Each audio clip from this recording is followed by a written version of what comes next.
Namam Vishnu Padaya Krishna Prishthaya Bhutale Srimate Bhaktivedanta Swami Niti Namine Namaste Saraswate Deve Gauravani Pracharine Nirvisheshanavadi Paschadishtare Srila Prabhupada ki jai. So I'll be quoting from Prabhupada books. That's a crux here. Okay, what is art of chanting? Why art of chanting? Most of us, if you ask any devotee in ISKCON, that Prabhu, I can't chant properly, what should I do? That's the usual question. No? My mind is like going everywhere and anywhere, and I can't chant properly. And the usual answer is chant sincerely. That's the usual answer, isn't it? Chant sincerely, focus on chanting. And then you ask again, and then they say, yeah, chant more sincerely. And you ask again, and then the answer is, you're not chanting sincerely. You see the point? So there has to be some practical way out for this. That answer is okay, but then if you chant sincerely, but what do you mean by sincere chanting? That's the question. What should I do? I have been chanting for so many years, but then my chanting is same. Now what should I do? So I'm going to give you some practical tips, what Prabhupada gives in his books, to help us improve our chanting. Something which you can do and apply in your life. It's not chant sincerely only. You have to define what is sincerity. That's the idea there. So, before that, I just put it like that. What is the type of chantings? That's all. There can be more types and you can make a list, but this is what I found. This is most of the types. There was one Prabhupada disciple, Atmanand Prabhu, you know him? Yes, so long back when I was in Manipal. He used to tell this, so I remember this. So there is something called submarine chanting. And the submarine chanting goes like this approximately. So you chant, you come and then you sit and Hare Krishna, Krishna Krishna, Hare Hare. Hare Ram, Ram Ram, Hare Hare. Hare Krishna, Krishna. You go up and down. You're tired. Or you're sleeping, that's all. That's called submarine chanting. And then there is machine gun chanting. Can anybody tell what's that? Hare Krishna, Krishna Ram Ram, Hare Hare, Krishna Krishna, Ram Ram, Ram Ram, Hare Hare, Krishna Krishna. You can't even Krishna can't even understand what you're saying, my name or something else. That's called machine gun chanting. And people do that. There's something called, in this machine gun chanting, there's something called snick chanting. Hare Krishna, Krishna Krishna, Hare Ram Ram, Hare Krishna, Hare Ram Ram, Hare Krishna. You can't even understand what's happening. Like people just, you can't mess up holy names, People chant, you have seen, no? People chant like that. People really, literally chant like that. It's not a joke. And majority of devotees. There's something called radar chanting. That's very common in congregation. When you are at home, trying to finish your rounds, you don't have time, and then you are chanting Hare Krishna, Krishna Krishna, Hare Hare. So what's my email? Hare Krishna, Krishna Krishna, Hare Hare. Hare Ram, Ram Ram, Hare Hare. And then you are going everywhere, Then some cloth, Hare Krishna, Krishna Krishna, Hare Hare, Hare Ram, Hare Ram. Your radar is everywhere. You're not focusing. That's all. You're simply trying to finish chanting. It doesn't work. Bhahunam, what's that verse? What's that verse? Tabu na paye Krishna pade prem dhan. What's that verse? Vahu janma jadi kare nama sankirtan, tabu na paye Krishna pade prem dhan. So you can chant for millions of years, but nothing is going to happen. Shravan Kirtan? Okay. Shravana Kirtan, yeah. So you can't, if you do like this, nothing happens. And then there's something called electric shock chanting. That is very common. Can anybody tell what's that? Can anybody figure out what's that? If you go to Vrindavan, you will find, especially Prabhupada house, like people are, you can't even sit beside that devotee. He might hurt you. And they are just Hare Krishna, Krishna Krishna, Hare Hare, Ram Ram, Hare Hare, something. What happened, What's the point, To be peaceful and chant nicely. And then can't chanting. This is when you don't have time. And you're trying to finish, okay, there's some meeting and okay, Hare Krishna, Krishna. And then you take out beads. Hare Ram, Ram Ram, Hare Hare Krishna, Hare Ram, Ram, Hare. Oh, this much is Hare Krishna, Krishna, Hare Ram, Ram, Hare. Okay, finish. You keep it. Don't do such kind of chanting. It's useless. It's better to stop, take out time, and finish afterwards. It's better to do that because you are wasting your time. You can invest in something else and then chant later. But you're neither chanting, neither doing anything. You see the point? Avoid these. It's an illusion to think that if you finish chanting quickly, you'll save time. It doesn't happen like that. It's an illusion. You can take half an hour more, but chant properly. That's a good idea because mind works like that, See the point. If you sleep for 1 hour, time is gone 1 hour. When you sleep for 1 hour in the daytime, you don't see mails, you don't see your WhatsApp or Facebook, what message is coming. You're sleeping, but the word is not destroyed. Your job is not gone. So similarly in chanting, just stop everything. Imagine you are sleeping, like you are sleeping for this material world, and that's what Krishna says, by the way, in Gita. What's that verse? Devotee sleeping for this material world. 𝗙𝗎 𝗪𝗲 yasyam jagrati samyama. You see that? So when those people are sleeping, a devotee is awake. When a devotee is awake, they are sleeping. So devotee, Prabhupada writes in the translation, devotee is sleeping to this material world. That's the idea. His mind is not there. So when you are chanting, just think you are going for a nap for 1 hour. That's simple. Just keep your phone somewhere. And if you are in a home, you take your phone and lock it in a safe. Because it's an addiction. You'll not be able to come out of this device. It's impossible. It's impossible. Actually, many books are written. Email addiction, phone addiction. It is a number 1 disease now, more than AIDS. Seriously, it's a disease. People are going mad. They are having psychiatric problems. They are landing into obsession. There's psychiatric OCDs. You know OCDs, no? obsessive compulsive disorders. They're going into this. So you can't think if your phone is in your pocket and you will chant properly. It will never happen. It will never happen. After half an hour you will take out and see something. So either just put phone in your home, go in a park.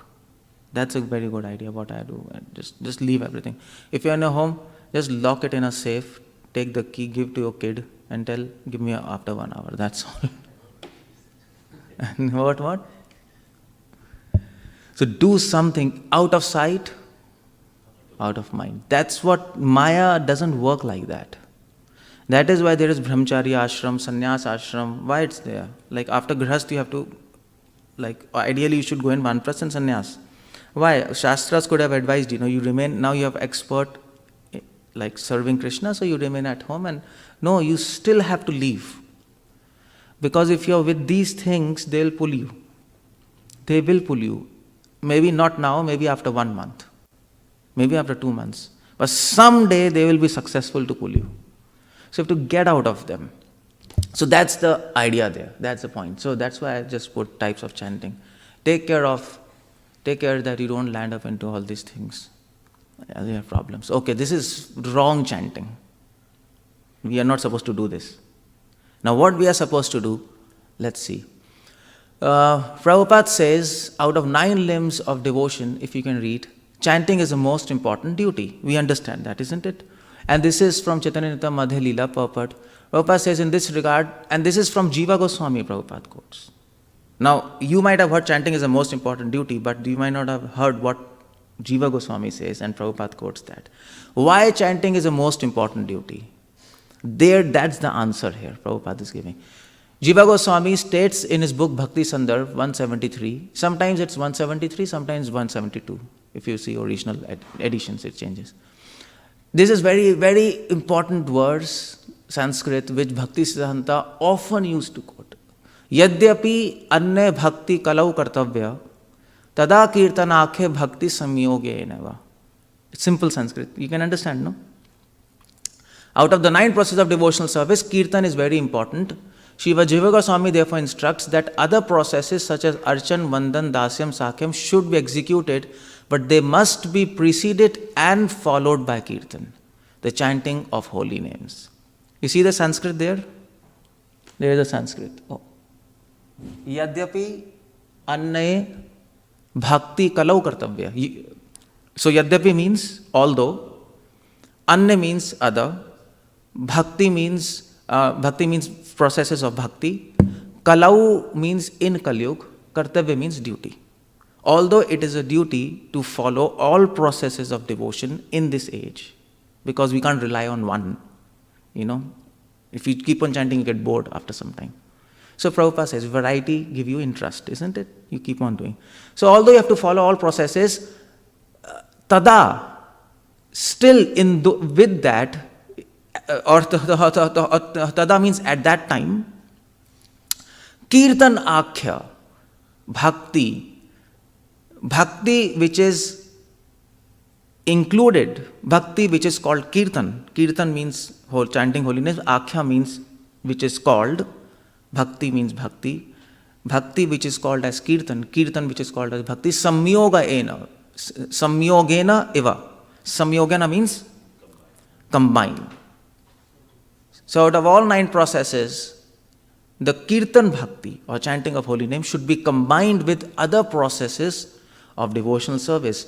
That is very important. Now, why it is said like that, I am going to ask you this question. But before that, you understand the concept? That is why Prabhupada introduced chanting of holy names with deity worship.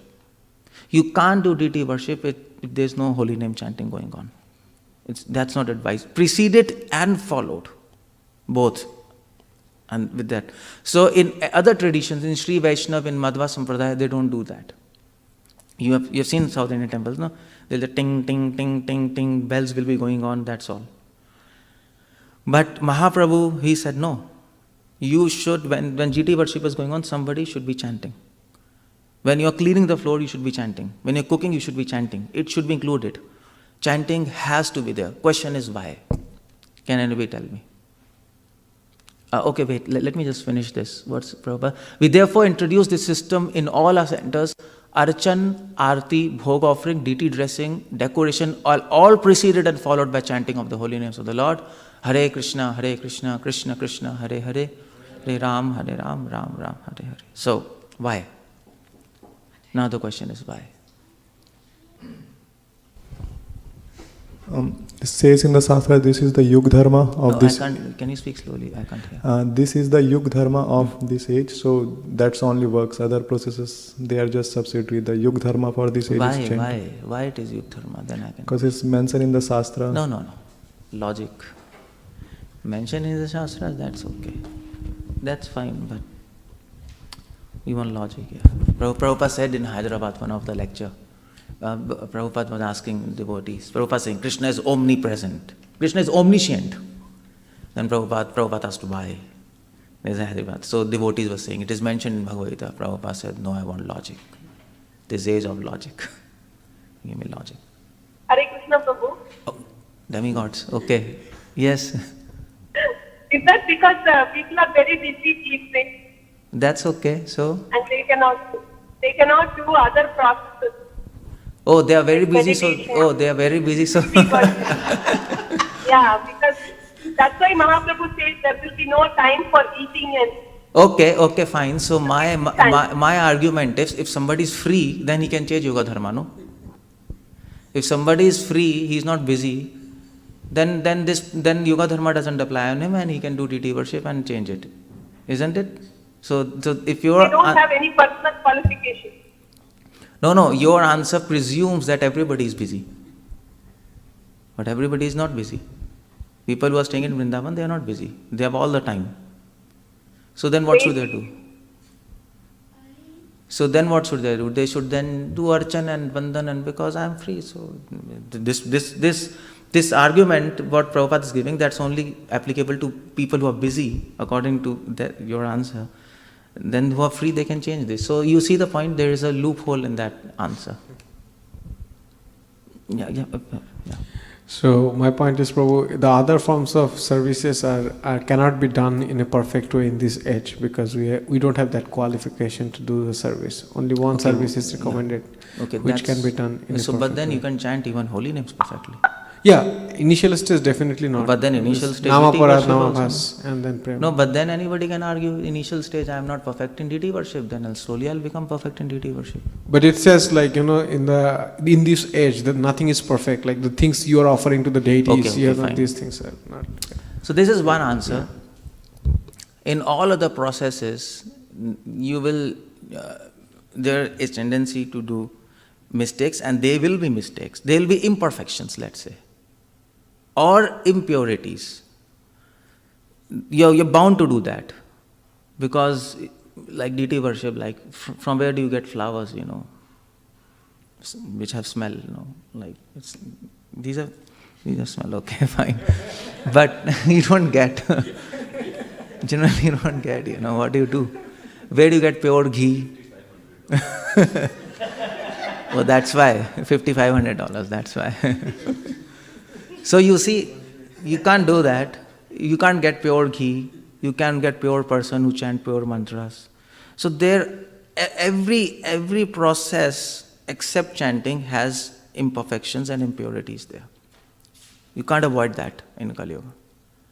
But chanting can be performed with purity, at least with purity. If you want to chant with purity, avoiding offenses, you can do that. But all of the processes are imperfections. Okay, that's one thing.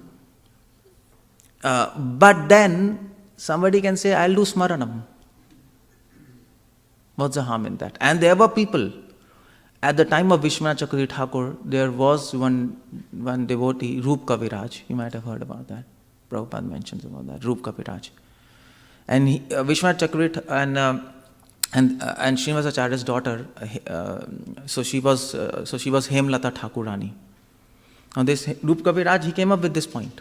Okay, fine. All of the processes have imperfections and impurities and defects. We can't follow.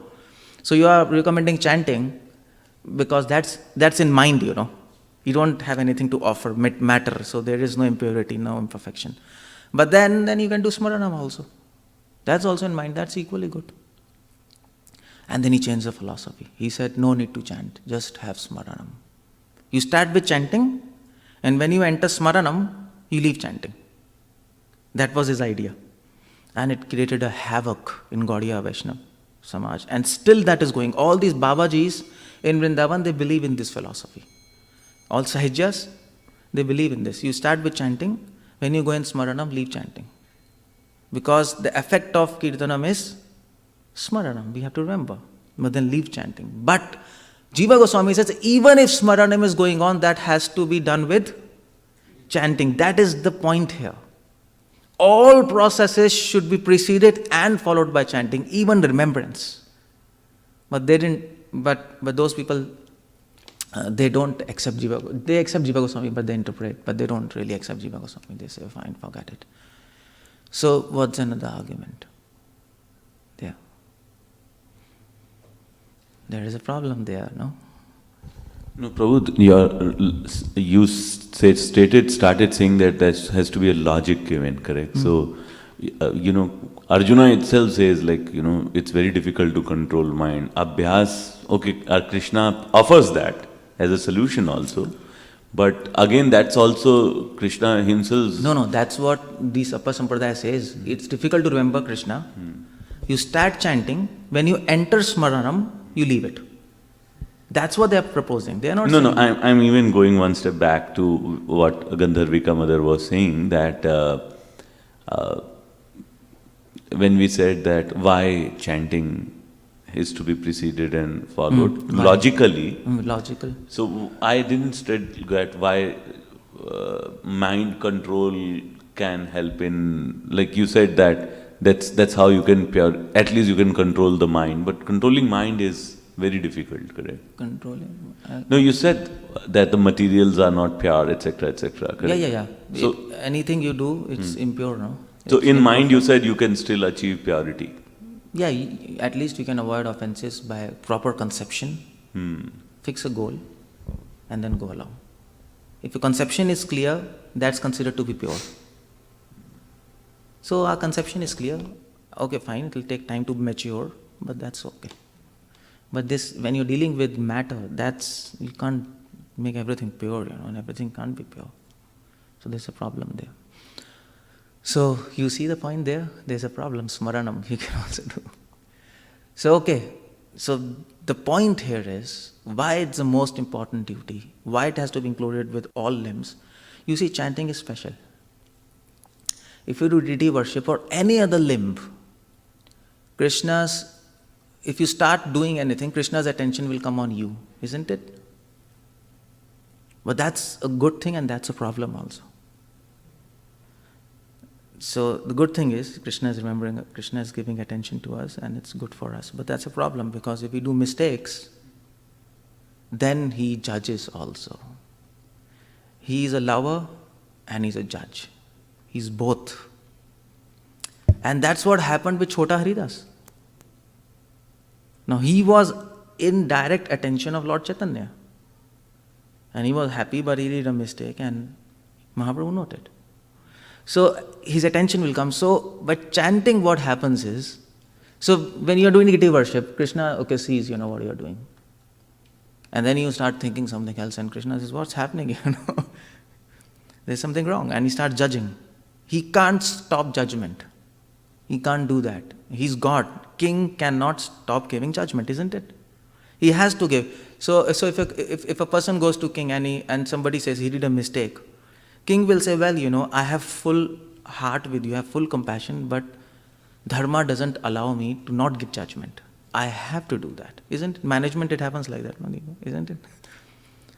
Like somebody does mistake and they say, Prabhu, we are sorry, but manager says, we have to take action. We have to do something. It's not your question, it's question of everybody. That's the problem there. So Krishna has to pass a judgment, not just for you, but to help others to understand this is wrong. You see the point? In that position, it's a different game altogether. In the position of employee, it's a very different game. So now, but Krishna doesn't want to do that, but he has to do. So what happens is, so Krishna gives a solution, okay fine, chant my names. So when we chant his names, what happens is, we say Hare Krishna, and Krishna starts thinking of whom? Radha. And when you say Krishna, he starts thinking of his all pastimes. When you chant his name, Krishna, isn't it?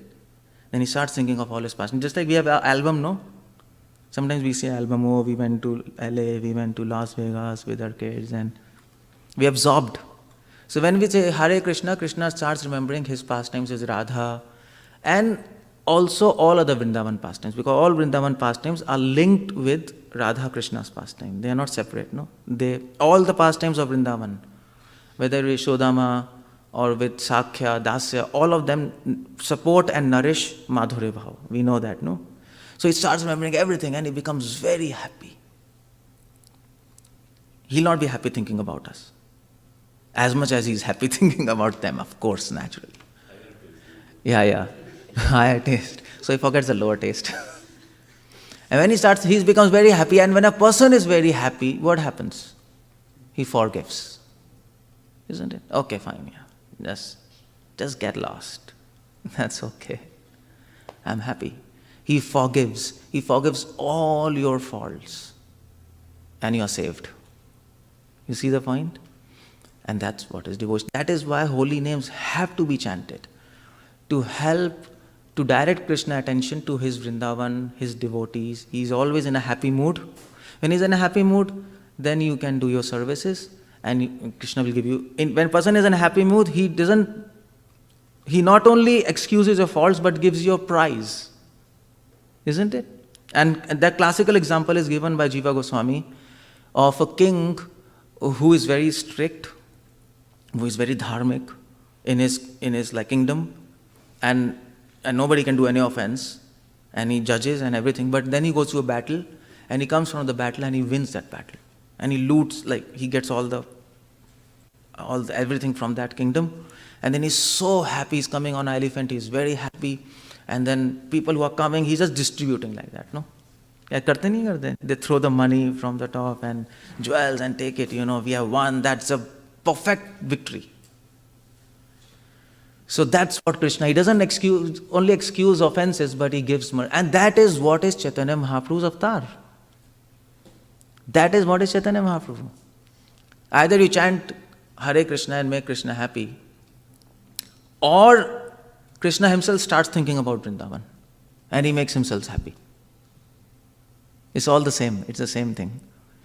So Krishna thought, these people, they can't even chant my names and make me happy, so what to do? They are in problem. We have to. So Krishna said, okay, fine. I'll myself remember my devotees' pastimes and I'll make myself happy. And then happy mood, ayogyata, yogyata na karha vichar. Krishna is, in Chaitanya Mahaprabhu's form, he's thinking about Radha and all devotees of Vrindavan. He's so happy, he can't see who is in front of them. He can't see whether he's fallen or not fallen, he just goes and impresses. You see? Because of bliss, intoxication of bliss of his devotees. And that is Mahaprabhu's role there. That is why it is said, take shelter of Mahaprabhu and then go to Krishna. So that is why chanting is the most important duty in all limbs. You have to do.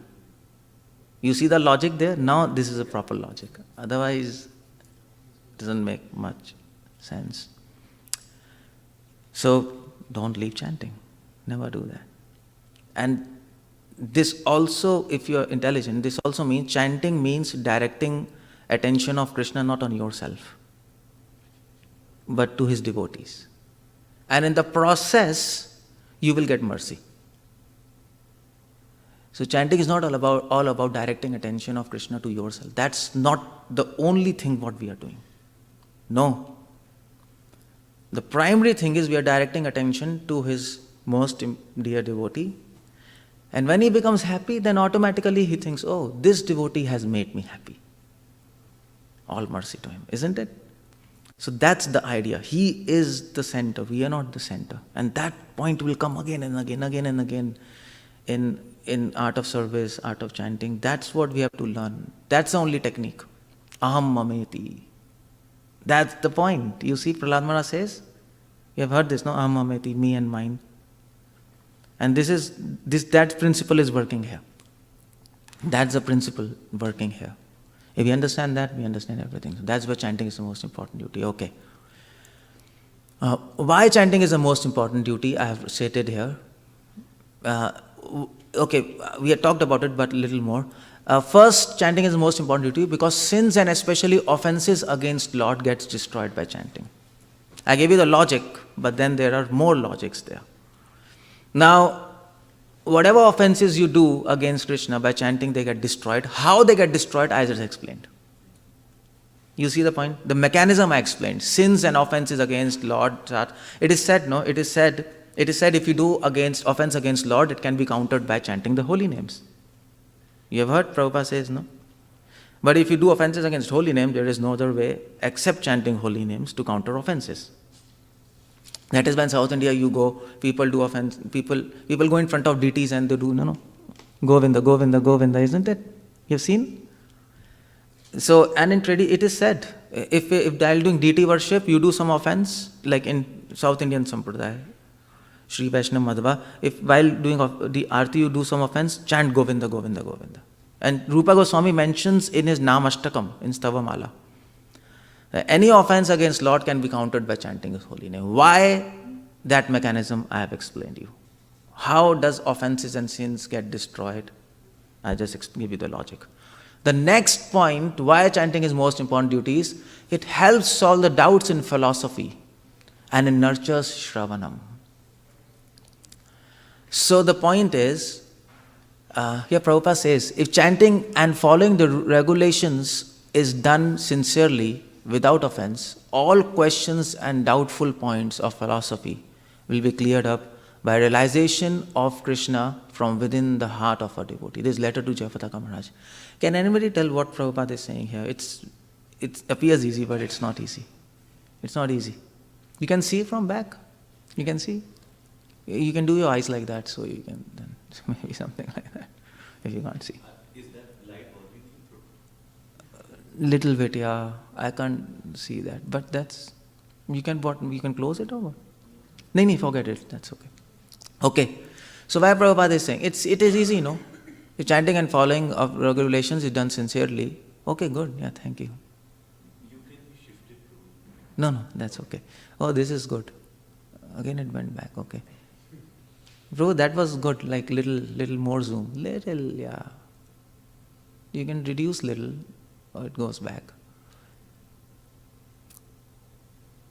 No, so it can be done 150%. If you do manually, it goes there. Yeah. If you do manually, it comes. Manually it's not, okay, fine. ठीक है, we can shift. If chanting and following regulations is done sincerely, without, fine, that's okay. You can see now? Yes. Yeah, we can see. ठीक है, we can, अभी पीछे कर देते हैं. We can reduce it. It's not going manually. Yeah, fine, thank you. Chanting and following regulations done sincerely without offense, all questions and doubtful points of philosophy will be cleared up by realization of Krishna from within the heart of a devotee. This letter. Is there anything special here? Can you see that?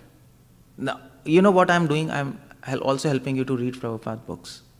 That's my primary goal also.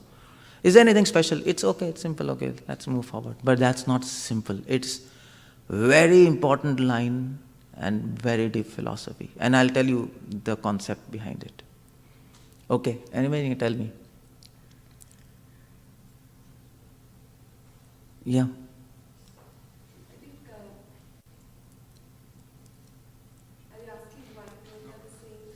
Yeah, no, I mean to say, what's the point Prabhupada is making here?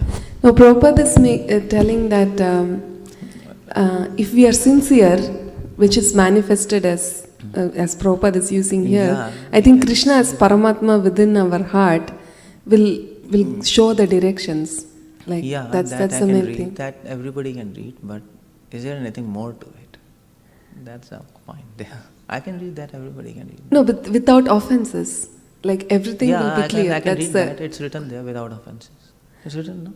Yeah. So- So I'm saying that it's kind of almost kind of a miracle. What I have heard is like all the knowledge is in the form of ether. So in the like how we download information. Okay, wait. So, like that, by chanting Krishna's name, the mercy descends into the heart. By Krishna's thing. Wait. You know what? Don't use these terms mercy, and because it becomes very abstract. That's there. Final stroke is mercy. But then that can be answered for all questions, no? Isn't it? See, the point is there is something special going on here, very special. When Prabhupada writes books, he's thinking of some philosophy, no? He's thinking of scriptures. He's not just writing. There's very special thing going on here. I'll tell you what's going on. But first I'm going to ask you, that's the idea. Yeah.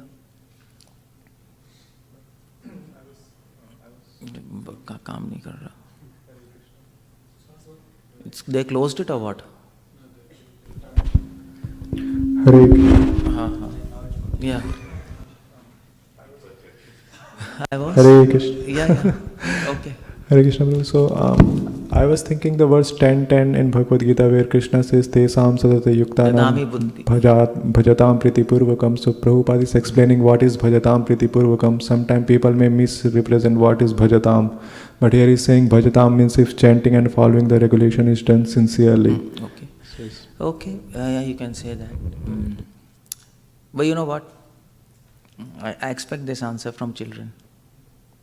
They can say that. We are all adults and we are all... I'm expecting an answer which is very philosophical and from Prabhupada books. And there is something very important thing going on behind this.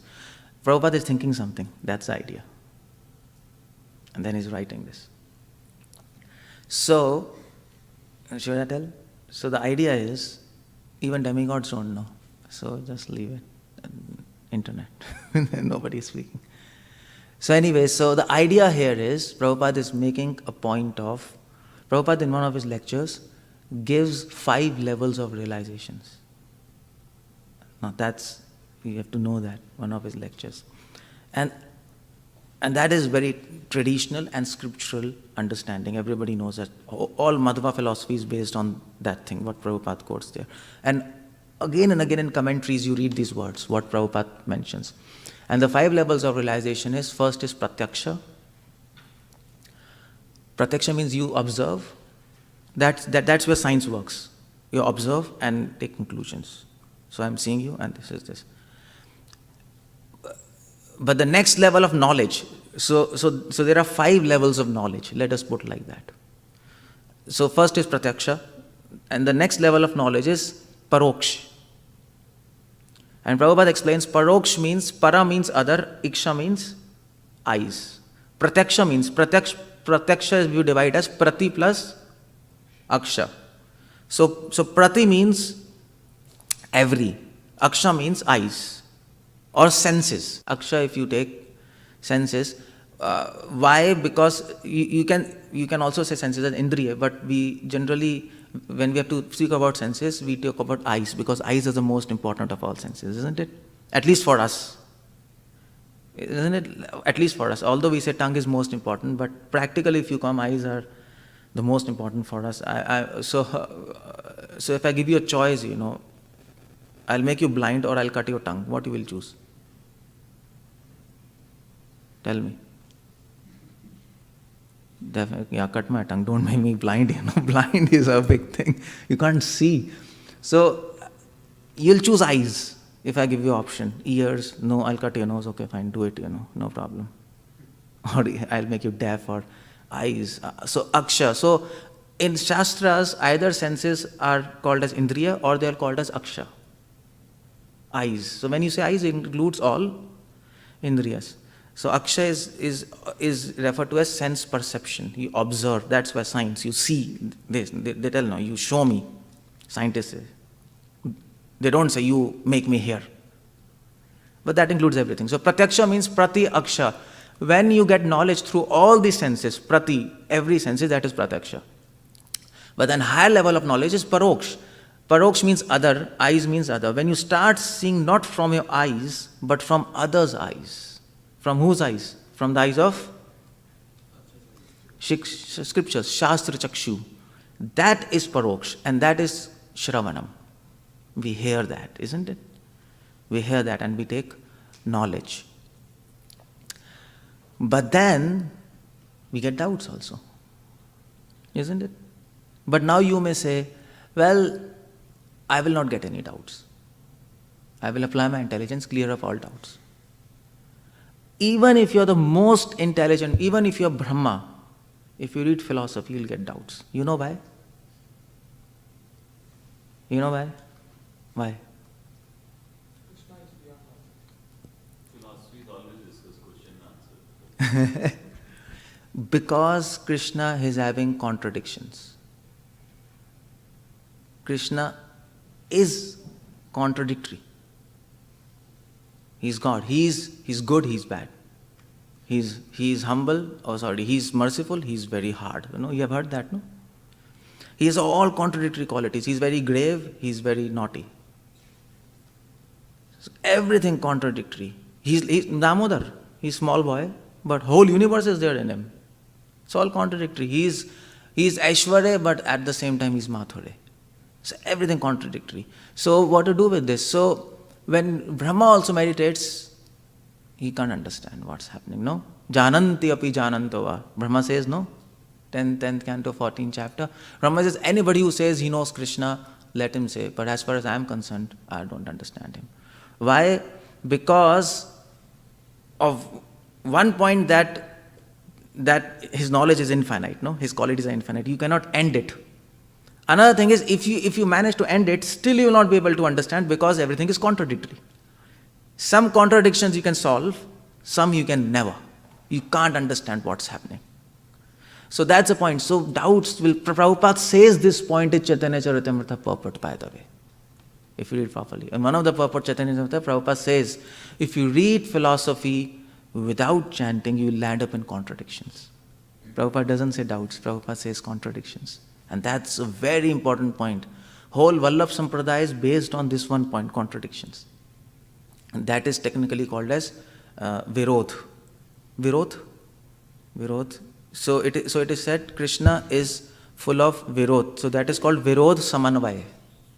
You get contradictions, but then you harmonize them, isn't it? Something you can, something you can't. You can't understand what to do with that.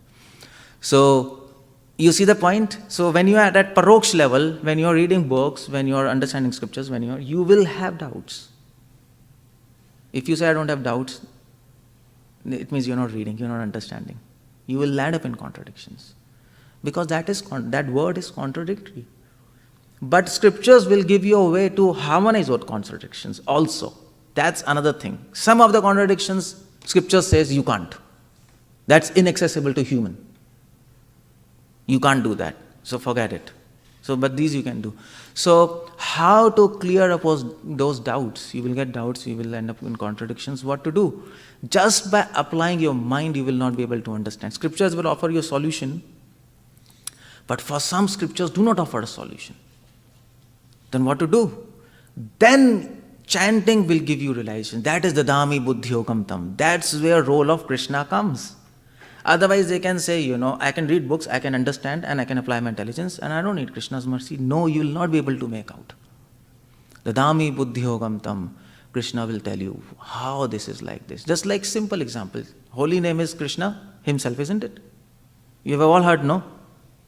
Do you understand that? Yes. No. Neither I, neither you.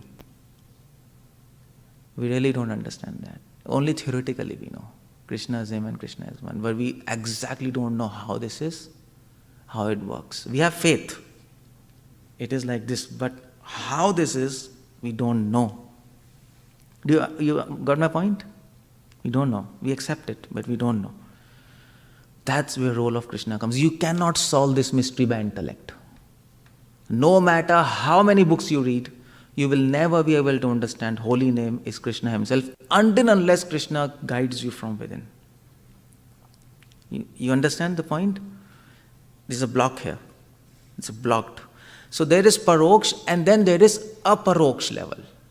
Beyond Paroksh there is a level called as Aparoksh. Aparoksh means what? Can anybody tell me? Now Paroksh means, Para means other, Aksha means senses.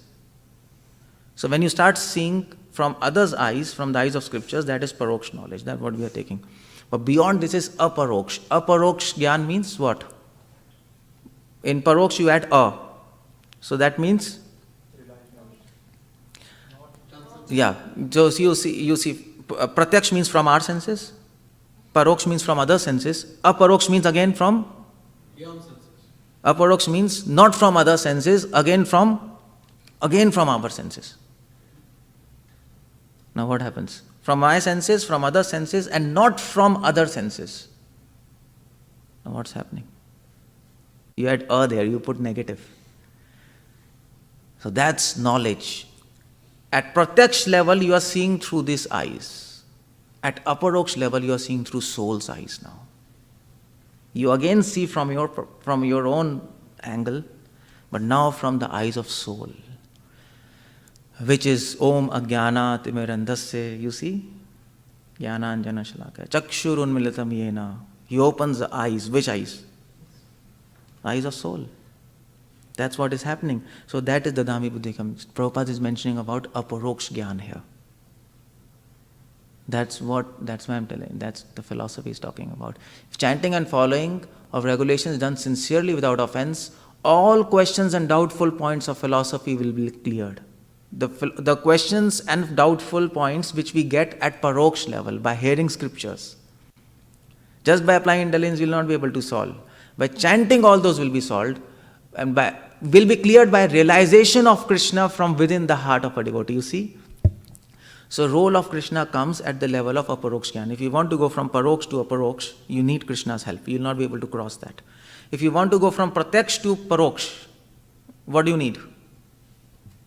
If you want to make that transition from pratyaksh to paroksh, whose help do you need? Primarily Shastras and Guru and Sadhu. But if you want to go from paroksh to aparoksh, you need help of Krishna. And then Prabhupada says, beyond this also you have levels. Beyond, after paroksh, there is a level called as adhokshaj, which comes at the level of bhava. And after that there is a level aprakrit, which comes at the level of prema.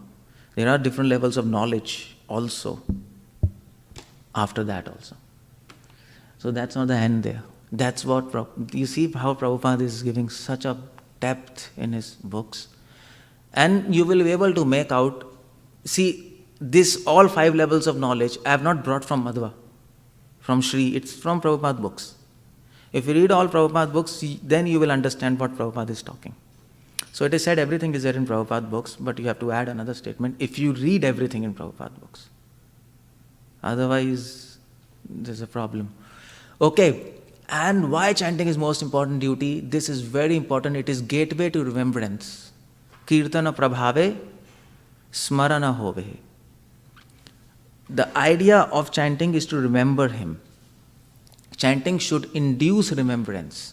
And this Prabhupada writes in 8.5 purport Gita. The word smaranam is important. Remembrance of Krishna is not possible for impure and who is not practiced Krishna consciousness in devotional service. Therefore, one should constantly, instantly chant the devotional service, chant the Mahamantra, Hare Krishna, Krishna Krishna, Hare Hare, Hare Ram, Ram Ram, Hare. See, Prabhupada is mentioning. The result of Shravanam and Kirtanam should be remembrance. That's the goal. Okay, fine. So somebody can tell.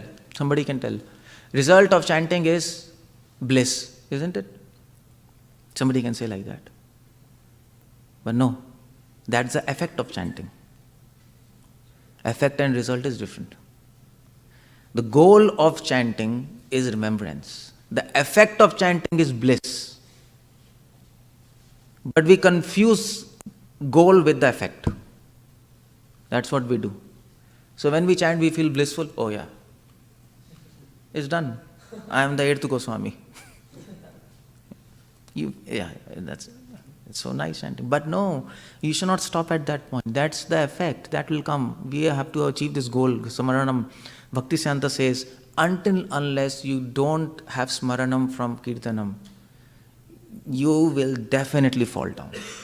Nobody can save us. It's impossible.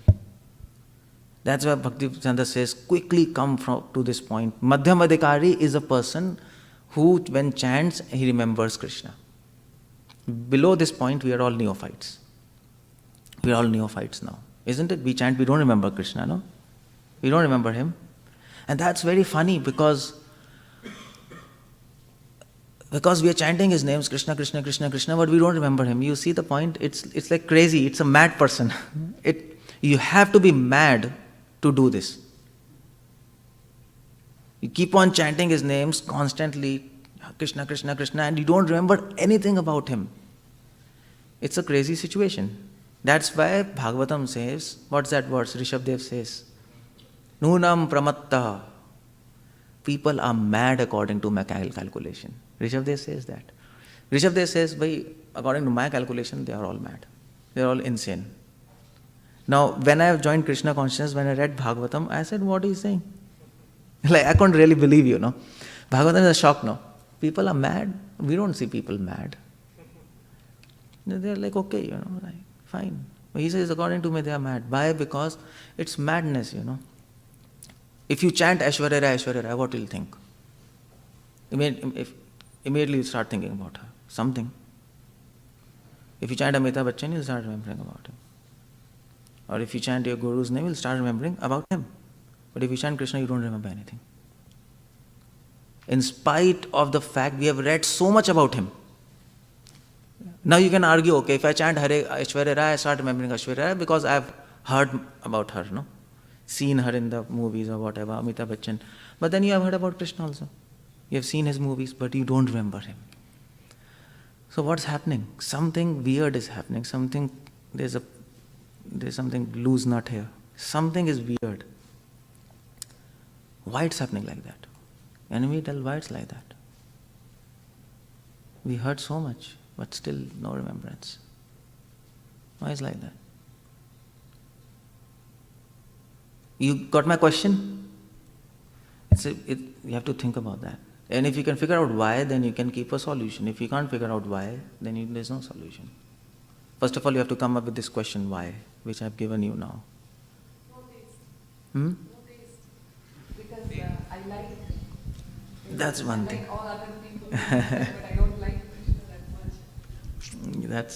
You can say it like that. Yeah. I did not get that question, Prabhuji. I mean,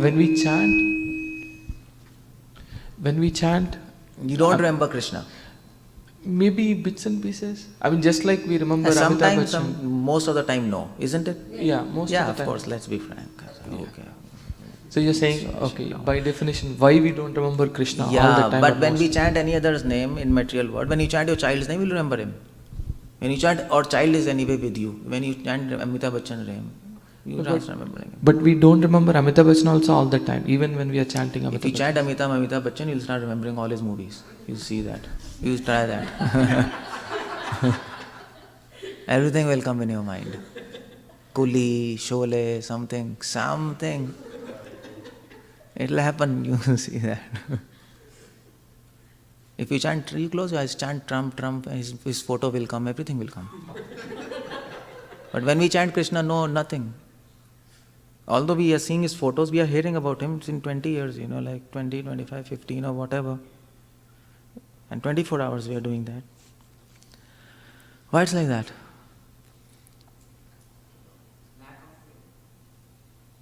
Faith.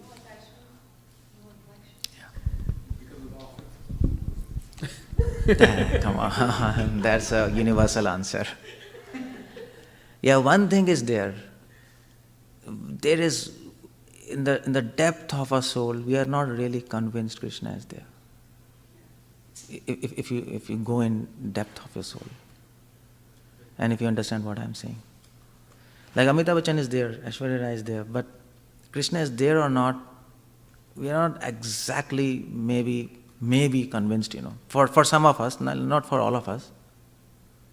Maybe a new person comes, fine, Krishna is there. I'm hearing, but is really there or not.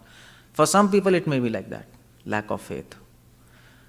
But for many devotees, okay, we have faith, like 15, 10 years, we have faith, Krishna is there. But then the idea is lack of ruchi, interest. And that is the point of enviousness. That's what Prabhupada says, we envy Krishna, isn't it? That's the point comes there. We envy him. That is why in spite of chanting his names, in spite of hearing so much, our mind doesn't remember him. We envy him, that's the problem. We don't envy Amitabh Bachchan and Aishwarya Rai, but we envy Krishna. And that envy is not in this life, that is from millions of years back, you're carrying it. You even don't know that you're envious. You see the point? We're carrying it from millions of years. Because of that, we can't remember him. It doesn't allow you to remember him. No, mind says no. You say Krishna, Krishna, mind says no, I'm not going to remember him. He is useless.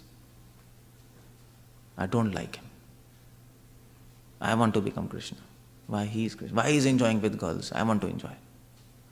It's all in us. You see the point? That's the concept of envy. Otherwise, why we are here? That's in your subconscious mind. It's not in your conscious mind, by the way. It's not there in a conscious mind. It's all in a subconscious mind. Subconscious mind is 95%, no? They say something. Conscious mind is just 5%, and that all comes in our dreams. You see? Something is coming, or a reflexes, or when you're tested, something else is coming out. It's very complex. Krishna says, mind is having God-like power. In Bhagavatam you read, Krishna says, mind is having God-like power. It's a very complex game. So that's the idea there. But somehow you have to make a transition from Kirtanam to Smaranam. Of course, so I'm not saying when you get Smaranam you leave Kirtanam, because that we have already explained. Kirtanam should go on. So through Kirtanam you have to get Smaranam. That's a goal.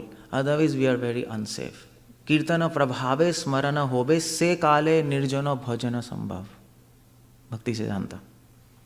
When you start do Kirtan and you start remembering, at that time you can remain alone and chant. Nirjana bhajan. Nirjan bhajan, you understand? You can stay alone and chant. That means you're safe. Till that time you need support of devotees. Otherwise you can fall down. So you understand? So this is a goal. Come to this goal. So for that you should pray. Krishna, please give your remembrance. Please give your remembrance. I want your remembrance. You should associate with devotees who have interest in Krishna. So you get that interest, isn't it? So that interest counters enviousness. You see the point? We should read Krishna book daily. That's very important. Read Krishna book daily. That's why Prabhupada said read Krishna book daily. Prabhupada doesn't say read Krishna book daily because you have to read pastimes daily. No, there is a logic there. If you don't read Krishna book daily, you will never get rid of enviousness. And then never will we make a transition from, so let's not use this word. You will never make transition from only chanting to chanting with remembrance. Let's put it like that.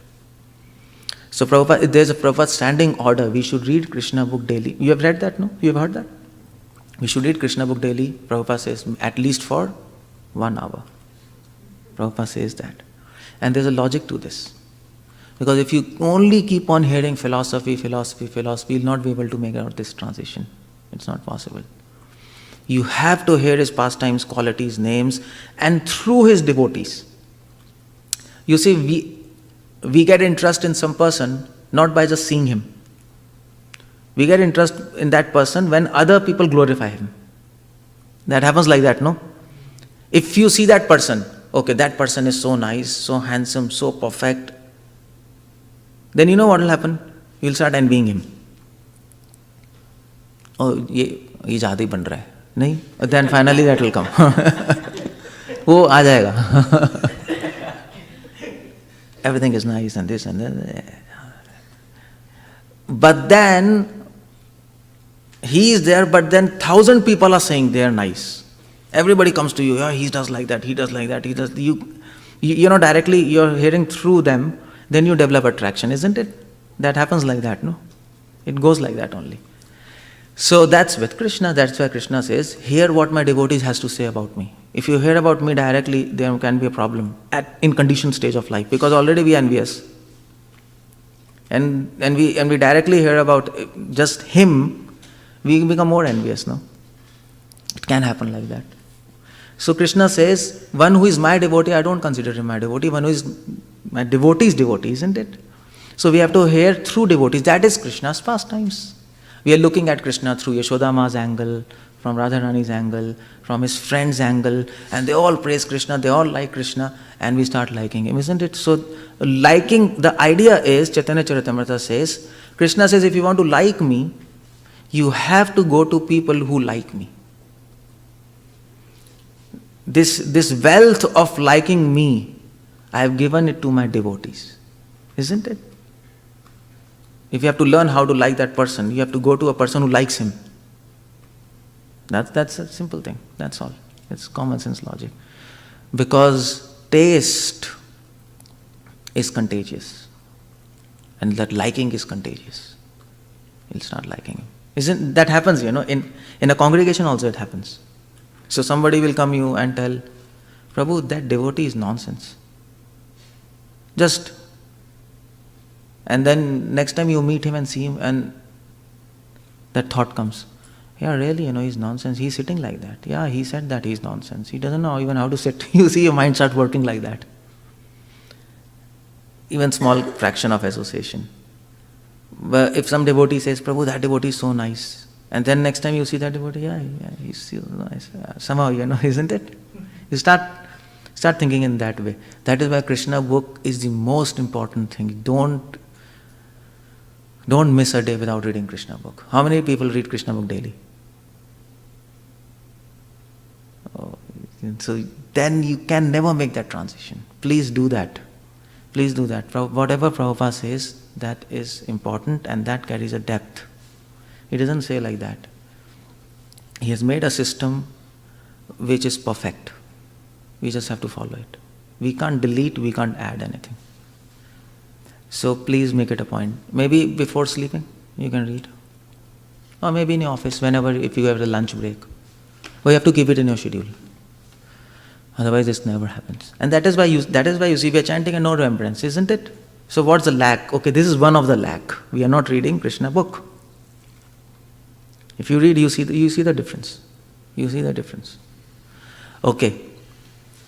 That is why chanting is the most important duty. Understood? Fine. So, this was not a simple question. Chanting is most important duty. It's not simple. It's complex, and Prabhupada says everything. Okay.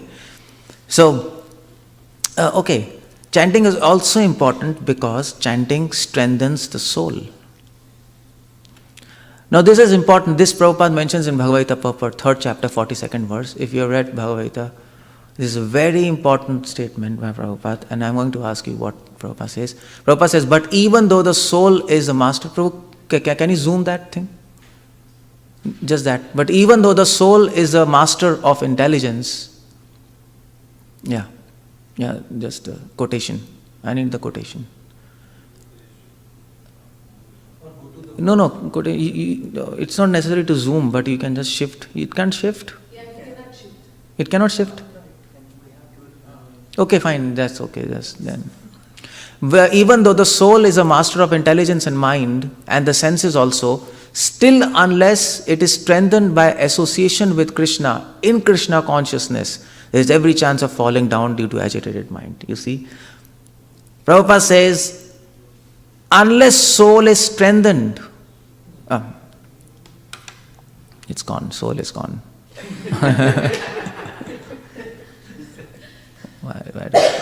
This is Maya. This screen. Soul is gone. Okay. But even though soul, you see, Prabhupada says, still unless, it is there. Yeah. It moves side. अच्छा hand काम नहीं करता, ये खींच नहीं पा रहा, जहाँ हो गया खींच लिया. But even though soul is a master of intelligence and mind, the senses also, still unless it is strengthened by association with Krishna. Prabhupada is talking about strengthening the soul with association with Krishna. Now what's the meaning of that? Strengthening soul with association of Krishna. How do you get association of Krishna? By chanting. Prabhupada is saying, by chanting strengthens the soul. This is a concept he is bringing. There is every chance of falling down due to agitated mind. This is a concept he is bringing. Now I'll ask you a question, just a minute after this. But before that, can you just go to the slide? This 3.42. Can anybody tell what's this verse, 3.42? No. Just I want this slide back. Was that verse? Yeah. Indriyani parani ahur, indrivya paramana. Before that? Oh yeah, Indriyani. That's all. Indriyani parani ahur, indrivya paramana, manasastu parabuddhir, parasastu 𝗙𝗧. Krishna gives the hierarchy.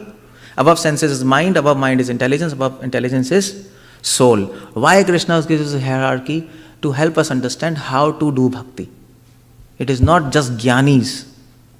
So renunciation strengthens the senses. The homework is you go back and find verses for all of them. Renunciation strengthens senses. Krishna says in Bhagavad Gita, but I am giving you the concept. Rules and regulations strengthens the mind. Philosophy strengthens the intelligence. And chanting strengthens the soul. And that's what Prabhupada is mentioning in his purport. And that is why in Krishna consciousness you have to do all these things. If you miss something, it's gone. You see, Krishna says in Bhagavad Gita, where does Maya reside? Yeah, mind, intelligence, senses, all of them. Maya has conquered all gates. So you have a city, you have 4 gates. Soul, intelligence, mind and senses, 4 gates. When an enemy attacks, he will attack at the weakest point. Anything is weak, any of these 4, he will be prone to Maya. So you have to strengthen all gates. And that is why Prabhupada says all of these 4 have a role in our Krishna consciousness. You have to be renounced. That means like rule, don't enjoy, don't do sense gratification. Prabhupada says follow rules and regulations. Prabhupada says follow rules and regulations like a law. Prabhupada says understand philosophy, and Prabhupada says chanting. It's a package. If you don't read philosophy, if you say, okay, I'll chant and follow rules and regulations, your intelligence is weak, Maya will attack that. And she'll make you fall down. If you don't follow rules and regulations, like 𝗪𝗂𝗪𝗲, your mind is weak, you'll fall down. If you're not renounced enough, if you're not careful, attentive, and you're indulging in sense objects, you'll fall down. So you see this concept which Krishna gives hierarchy, it helps us to understand why do we need all things. And 𝗪𝗂𝗪𝗲s don't understand this. Upper Sampradaya people don't understand this. Now there are 2 questions here. First question is, how does renunciation strengthen soul? Now your homework is you have to find the verses. Chanting strengthens the soul, this verse is there anyway, 3.42. But anyway, you find that verse. Now my question is, how does renunciation strengthen the senses? Like what's the meaning of that?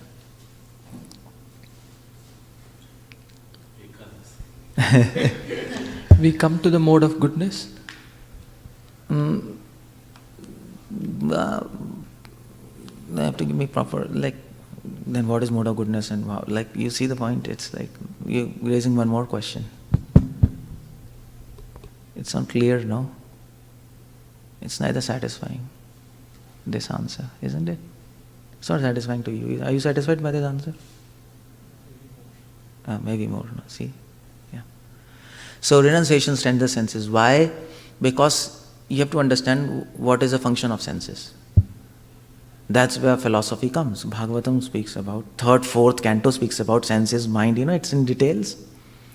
So the idea is, senses, nature of senses is when this, you know this 𝗪𝗪 𝗪𝗃 prayers? So Brahma was figuring out, how to get senses out of objects, The senses are always indulgent senses, how to separate them. Brahma was confused, 𝗪𝗪 𝗪𝗃, Krishna comes in form of crane, and Krishna says, what's the problem? Brahma says, this is a problem. How to decontact senses from its material object? It seems it's impossible. So how to do that? So Krishna says, well, don't try to do it because it is impossible. You can't do it. But what you can do is, you can follow the process of renunciation. You can avoid some things which will agitate your senses by the process of Krishna consciousness. You see? You can avoid some things, but you can't totally cut off. The idea is you can use the same things in Krishna's service, and that's how when you use these things you will remember Krishna, not this. That's a process, no? That much you can do, but you can't decontact. That's impossible. So renunciation according to devotion, the definition of renunciation according to devotees is different from definition of renunciation according to jnanis. Jnanis will try to decontact senses, go to Himalayas or go. Devotees, so what is the definition of renunciation by devotees?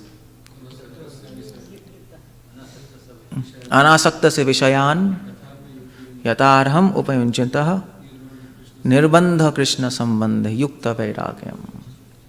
So, if you use the same things in service of Krishna, rather than it making your senses weak, your senses become strong because it starts thinking about Krishna and then it stops thinking about material words. So, renunciation will strengthen the senses. That's very important.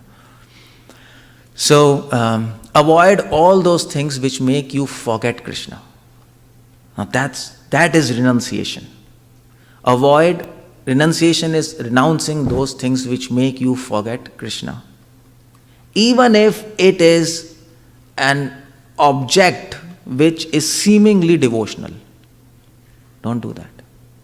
So one of our brahmacharis, when I was in Manipal, he used to preach very strongly and very nicely, very enthusiastically. But he used to go to girls' hostel and preach. That was what he was doing. Now, is that a good idea? It's Krishna consciousness. And all these beautiful girls, they are engaged in service of Krishna. And we are going to preach them. It is seemingly devotional. Okay, these girls are there, I am talking and I am unmarried. Okay, fine. And girls' hostel, come on, what is doing there? But the idea is, those objects will make you forget Krishna, of course. You're not supposed to go there. So you have to avoid it. This is a principle of devotion.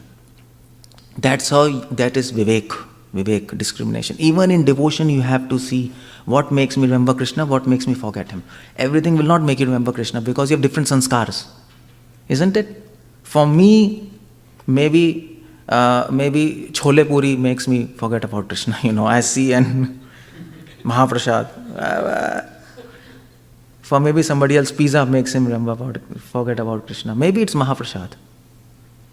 So you have to apply this vivek. This is vivek. Yeah, okay, pizza comes with Mahaprasad. What can I do? I have to eat it anyway. So you start eating. You like it and you forget him. So you go into a trip, somewhere. And that's a big confusion. Don't do that. And you have to decide yourself. Nobody can decide for you because we know where we have all these hang-ups. We know this. Even Guru cannot tell you. You have to see on your. That is vivek. That is called. That is a definition of vivek. Discriminate. Prabhupada gives no. Intelligence in Krishna consciousness is discrimination between illusion and Krishna. Reality. Prabhupada says in Bhagavatam, first purport he says, illusion and reality. That is the point. So you can be fooled by Maya even in devotion. So you see the renunciation? So it will strengthen you. It will strengthen you. So if sitting down and chanting makes you sleep, stand up.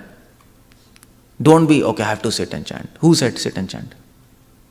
Who said sit and chant? That's coming in ISKCON. Many devotees say you have to sit and chant. But nobody said, no acharya said. Did you find Prabhupada saying? There is one lecture, by the way, we were talking. Prabhupada says, sit properly. You have heard that?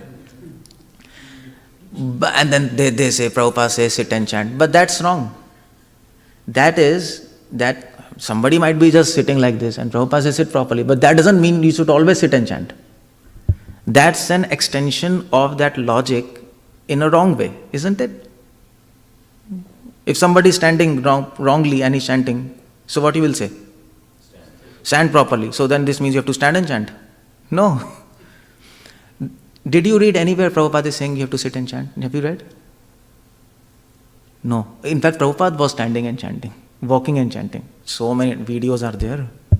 Bhaktivedanta used to walk and chant daily, 2 hours. That he had a mutt in Calcutta, Bagh Bazaar, In that gallery, he used to walk and chant. Bhaktivedanta Thakur used to every day in the evening go to a park for 2 hours. He used to walk and chant. And then they asked, why you're doing that? Bhaktivedanta Thakur says, so that these trees and people can hear chanting. And when they see me, they'll remember Krishna. So there's no system of sitting and chanting. The idea is renunciation. Principle is renunciation. If you sit and if sitting makes you forget Krishna, stand. If standing makes you forget Krishna, start running. If running makes you forget Krishna, then what do? If you feel sleepy while sitting, then what do? Stand. If you feel sleepy while standing, walk. If you feel sleepy while walking, run. If you feel sleepy while running, then sleep for some time. What do? Sleep, bhaiya. Don't try to finish your chanting. It's crazy. Take a nap, What's a big deal? Word doesn't get destroyed. So you see, renunciation strengthens senses. You see the logic behind. And rules, regulations strengthens the mind. Now what is the nature of mind? So what's the word used in Bhagavatam? Nature of mind? Sankalp and Vikalp. Accept and reject. Mind does like that. It will accept one moment, next moment it will reject. The same thing. So to something like this which accepts and rejects instantly, what do you do with it? How do you control it? By putting limits, isn't it? If you want to see mind in action, you see children. That's all. That child. His mind in action, his gross manifestation of mind. Doing something.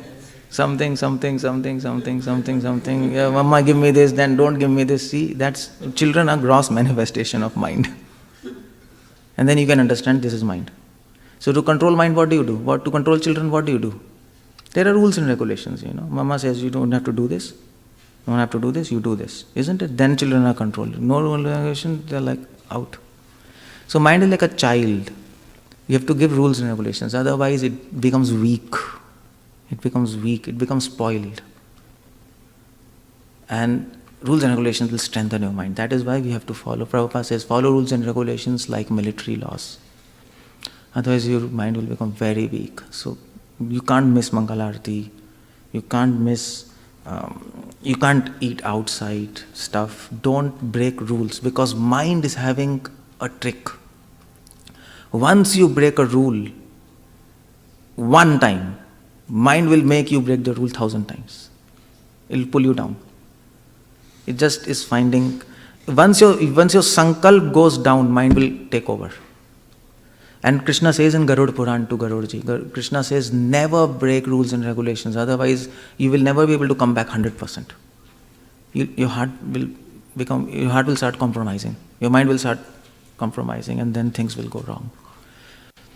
So rules and regulations strengthens mind. Philosophy strengthens intelligence, that we understand. The role of intelligence is discrimination. Philosophy helps us to discriminate.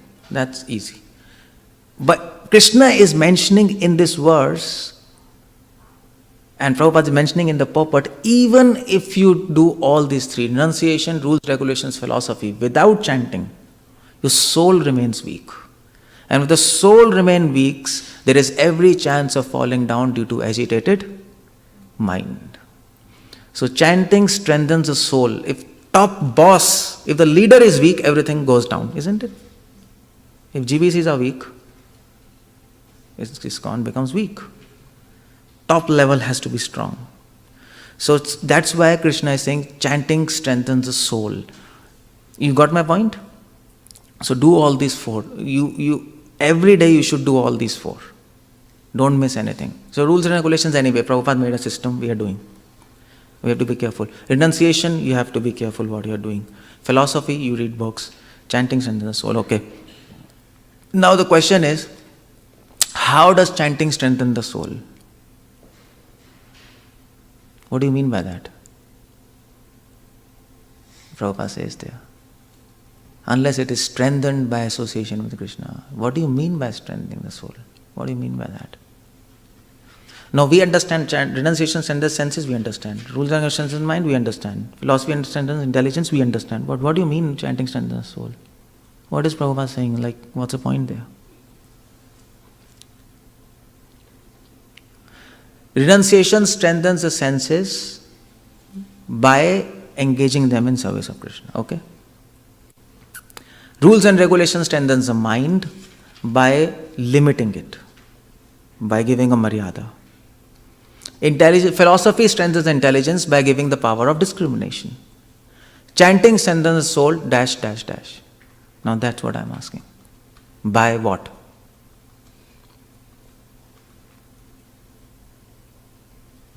By making us understand that we don't find enjoyment outside. That's philosophy. Philosophy is strengthening intelligence. That's philosophy, intelligence.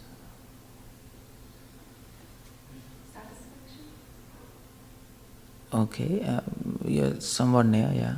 Okay, yeah. You can qualify your words, that's fine. Satisfaction is not really like to the point answer because philosophy can also satisfy intelligence, no? When we understand something, we get satisfied. We need some more higher principle. No, that is all universal answers. See, in my class, if you say love, mercy, that will be wrong. 100%. Wrong in the sense, that's might be some answer, but that's not a to the point answer. That's all universal answers. Anybody can say, no? Okay? So how do you strengthen your mind? Krishna consciousness. How do you strengthen intelligence? Practice bhakti. How do you strengthen soul? Mercy of Krishna. This is not an answer, by the way. This is an answer but not an answer in that way. So to the point, Prabhupada says spirituality is science, no? Prabhupada always said it's a science. And Rupa Goswami presented it as a science. That's our tradition. That is uniqueness of Mahaprabhu. He presented love as science, nectar of devotion. Such analysis, who did that? If you read nectar of devotion, you might feel, what's the need of this, Anubhav, Vibhav, Satvik Bhav, Sanchari Bhav. You may not have even read all these things, isn't it? Nobody really reads that, understands that. It's so complex. Then Vibhav is Uddipan, and then Vishay, and then Ashray, and then so many things, and forget it, just love Krishna. It happens like that, no?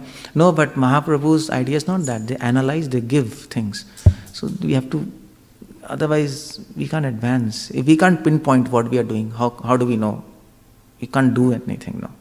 Then answer will come, Prabhu, how should I chant? Chant sincerely. This is no answer, according to me. This answer and no answer.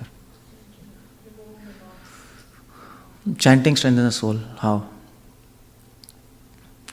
Chanting strengthens your soul. You have to know the function of soul now first. Just like function of senses, mind, intelligence. What is function of soul? What does soul do? What's the nature of soul? Satchidananda is theoretical answer. Practical answer. Okay, yeah, service. That is the action, that is the nature. That is action of soul. By nature, what is soul? Like what? By nature of soul is to get attracted. Nature of Krishna is to attract. Nature of soul is to get attracted. That's how it is made, isn't it? That's its nature, inherent nature. So anything you present to soul, it will start get attracting to it. Anything.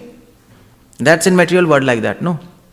You take any object, after some time you will become attached to it. Isn't it? Anything. If you don't like eating eggs, you like eating eggs? No, okay. You go somewhere, leave Krishna consciousness, start eating eggs. After 1 month, that will be your best dish. You will become addicted to it, isn't it? That's addiction. Anything you can get addicted.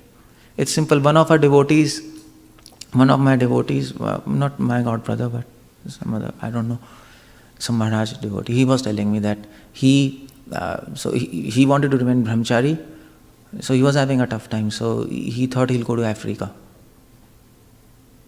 And you don't get attracted, like all these females, like super black females, and like our mind doesn't work like that. So he said, there I'll be brahmachari, I'll be safe.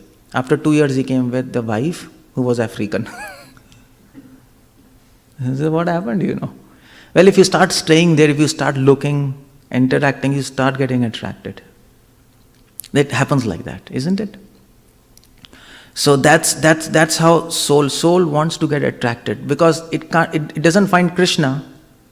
It starts getting attracted towards other thing. But then what happens is, this, no? Soul is searching for perfection. You know this, no? We are all searching for perfection. That's soul. Because we were with Krishna, we know what is perfection, and now we are searching here. And even a fraction of perfection, anywhere we see, we get attracted. Oh, yeah. So this is perfect. Yeah, okay, this is nice. But then when we go close to it, we start seeing there are imperfections also. And then we get repulsed. Because soul says, this is not Krishna. I thought this is Krishna because there is perfection. I went near it and I saw there is imperfection. Forget it. And it goes back. You see, that's material world, no? You get frustrated. That's marriage, no? That's all.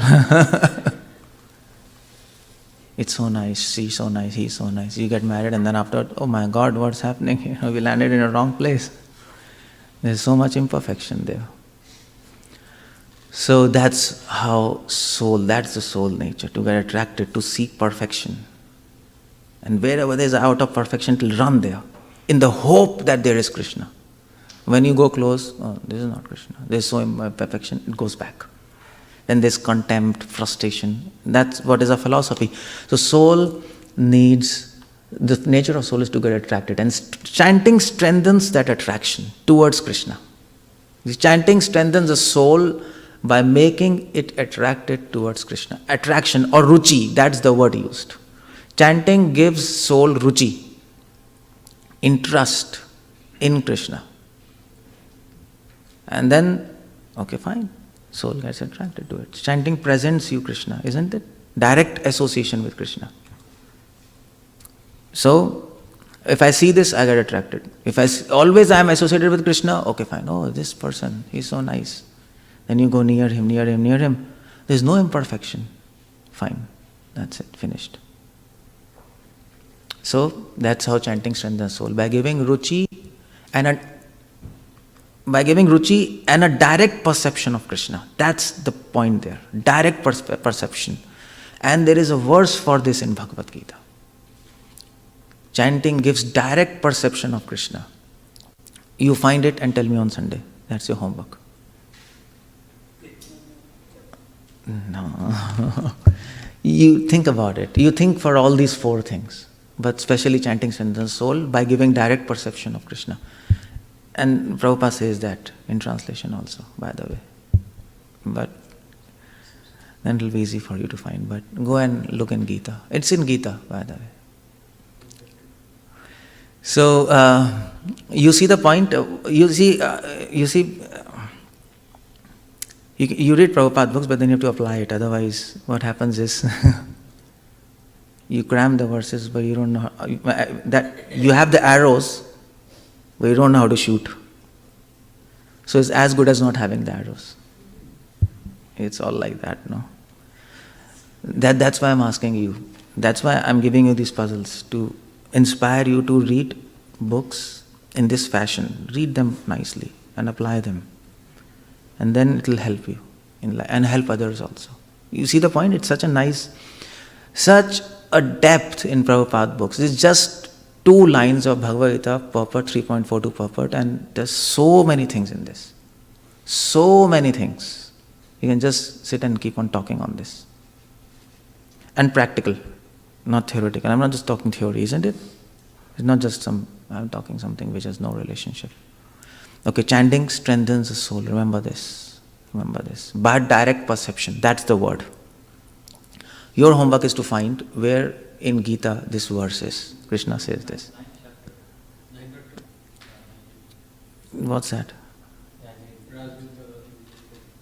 So what's that? Full verse? Hmm? I can't remember now. Yeah.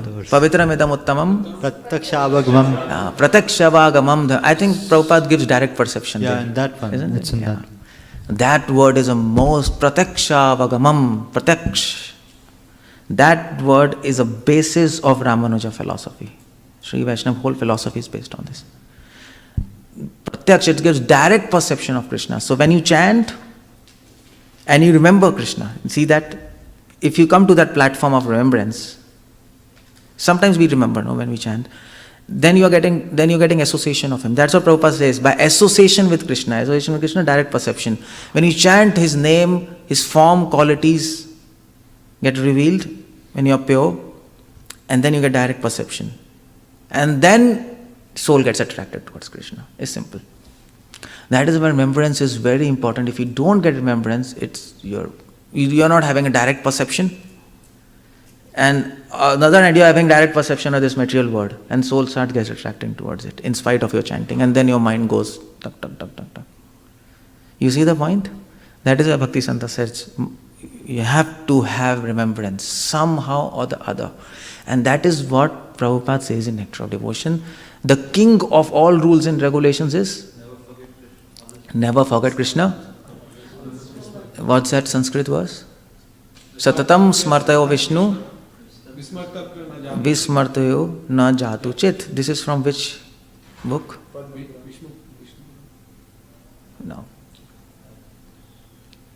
This is from Vishnu Puran, by the way. Well, of course, quoted in Nectar of Devotion. Vishnu Puran and also Padma Puran, it's mentioned, but Vishnu Puran is, we say that.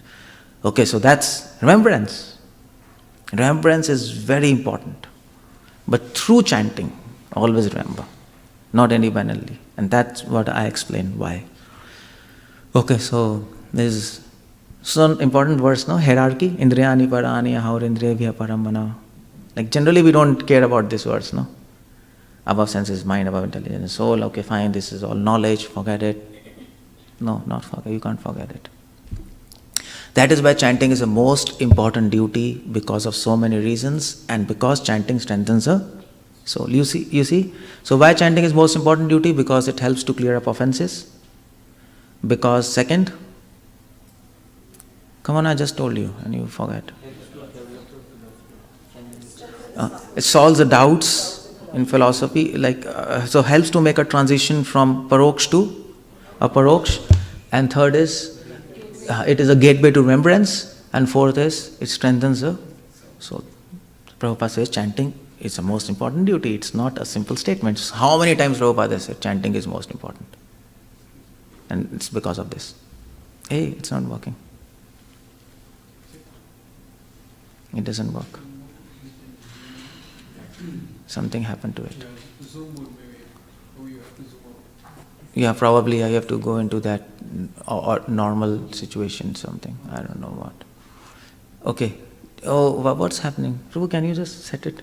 It's just very bad now. Okay.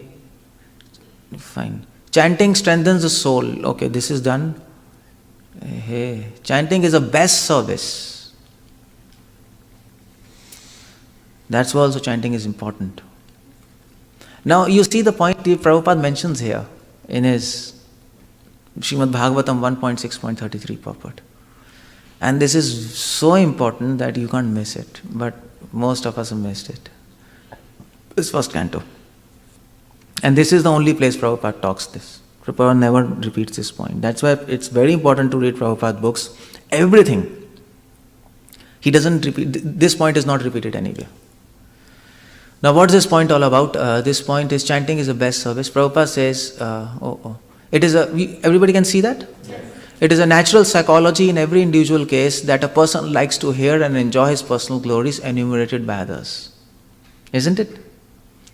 This is natural instinct, and the Lord being also an individual personality like others is not an exception to this psychology. Because psychological characteristics visible in individual souls are a reflection of the same psychology in Absolute Lord. It's such an important... If you understand this, your chanting will improve. If you miss this, you can't chant properly. Now what Prabhupada is saying Krishna likes to hear his name. That's a very important point for all of us. Krishna likes to hear his name, just like we like to hear our names, isn't it? If I chant your name, if I chant somebody's name, like, okay, so what's your name? Huh? Okay, if I chant 𝗪𝗧𝗪𝗀𝗪𝗧𝗪𝗧𝗪𝗧𝗪𝗧𝗪𝗧𝗪𝗧𝗪, you just already started smiling. Automatically. It happens. We like that. So, that's same, Krishna also likes that. But the difference is, when somebody chants her name and we like that, we become happy. When somebody chants Krishna's name, we become happy. There is a difference. Difference is, when somebody chants her name, we become happy. It is bad for this world. It is bad for me. We get pride. It is bad for him. In the sense that I can then exploit. But when we chant Krishna's name, he becomes happy. It is good for everybody. That difference is there. This is perverted reflection, no? So that is why chanting is the best service, because it makes Krishna happy. I told you the initial logic why Krishna becomes happy. This is one more logic why Krishna becomes happy, because everybody likes to hear his name. And Krishna becomes happy when he hears his name. That instinct is there coming from Krishna. So he becomes very happy when we chant his name. Does it become more happy when you say Krishna, Krishna or Hare Krishna? Yeah, of course Hare Krishna is. If you say Krishna, he becomes happy. And then when you add Hare, he starts jumping. That's all. Because he starts thinking of his devotee. No, that's it. So some people chant, Mahaprabhu used to say Krishna, Krishna, Krishna, Krishna, Krishna, Krishna, Krishna, hey. That's also there. So simply by chanting Krishna also, then there are levels of...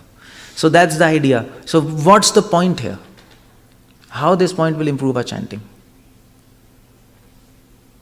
Now chanting is the best service, you understand, no? So that's one idea. But how this point will improve our chanting? Like, what's the practical take in that? I become happy. You become happy? We are part and parcel. No, how does it improve your chanting? Krishna is hearing, basically. Yeah, that's the point. When we chant, don't just think you are hearing. Think Krishna is also hearing. And your hearing is important or Krishna's hearing? Yeah. And that's why we can't chant properly, because we are always thinking about us. Again it comes to aham mameti. You are the center. We can't get out of this aham mameti. It's a trap. And Prahlad Maharaj didn't just say like that. This is the root cause of all disease, aham mameti, I and mine. It's not simple to think, okay, my house is Krishna's, my kids are Krishna's, my wife is Krishna's, or my property is Krishna's, okay fine, done. I am out of this disease. No, we are not out. It's rooted in us. We'll come back to it again and again. And you have to think. So, if you simply chant and hear, Prabhupada says chant and hear, yeah. You start hearing.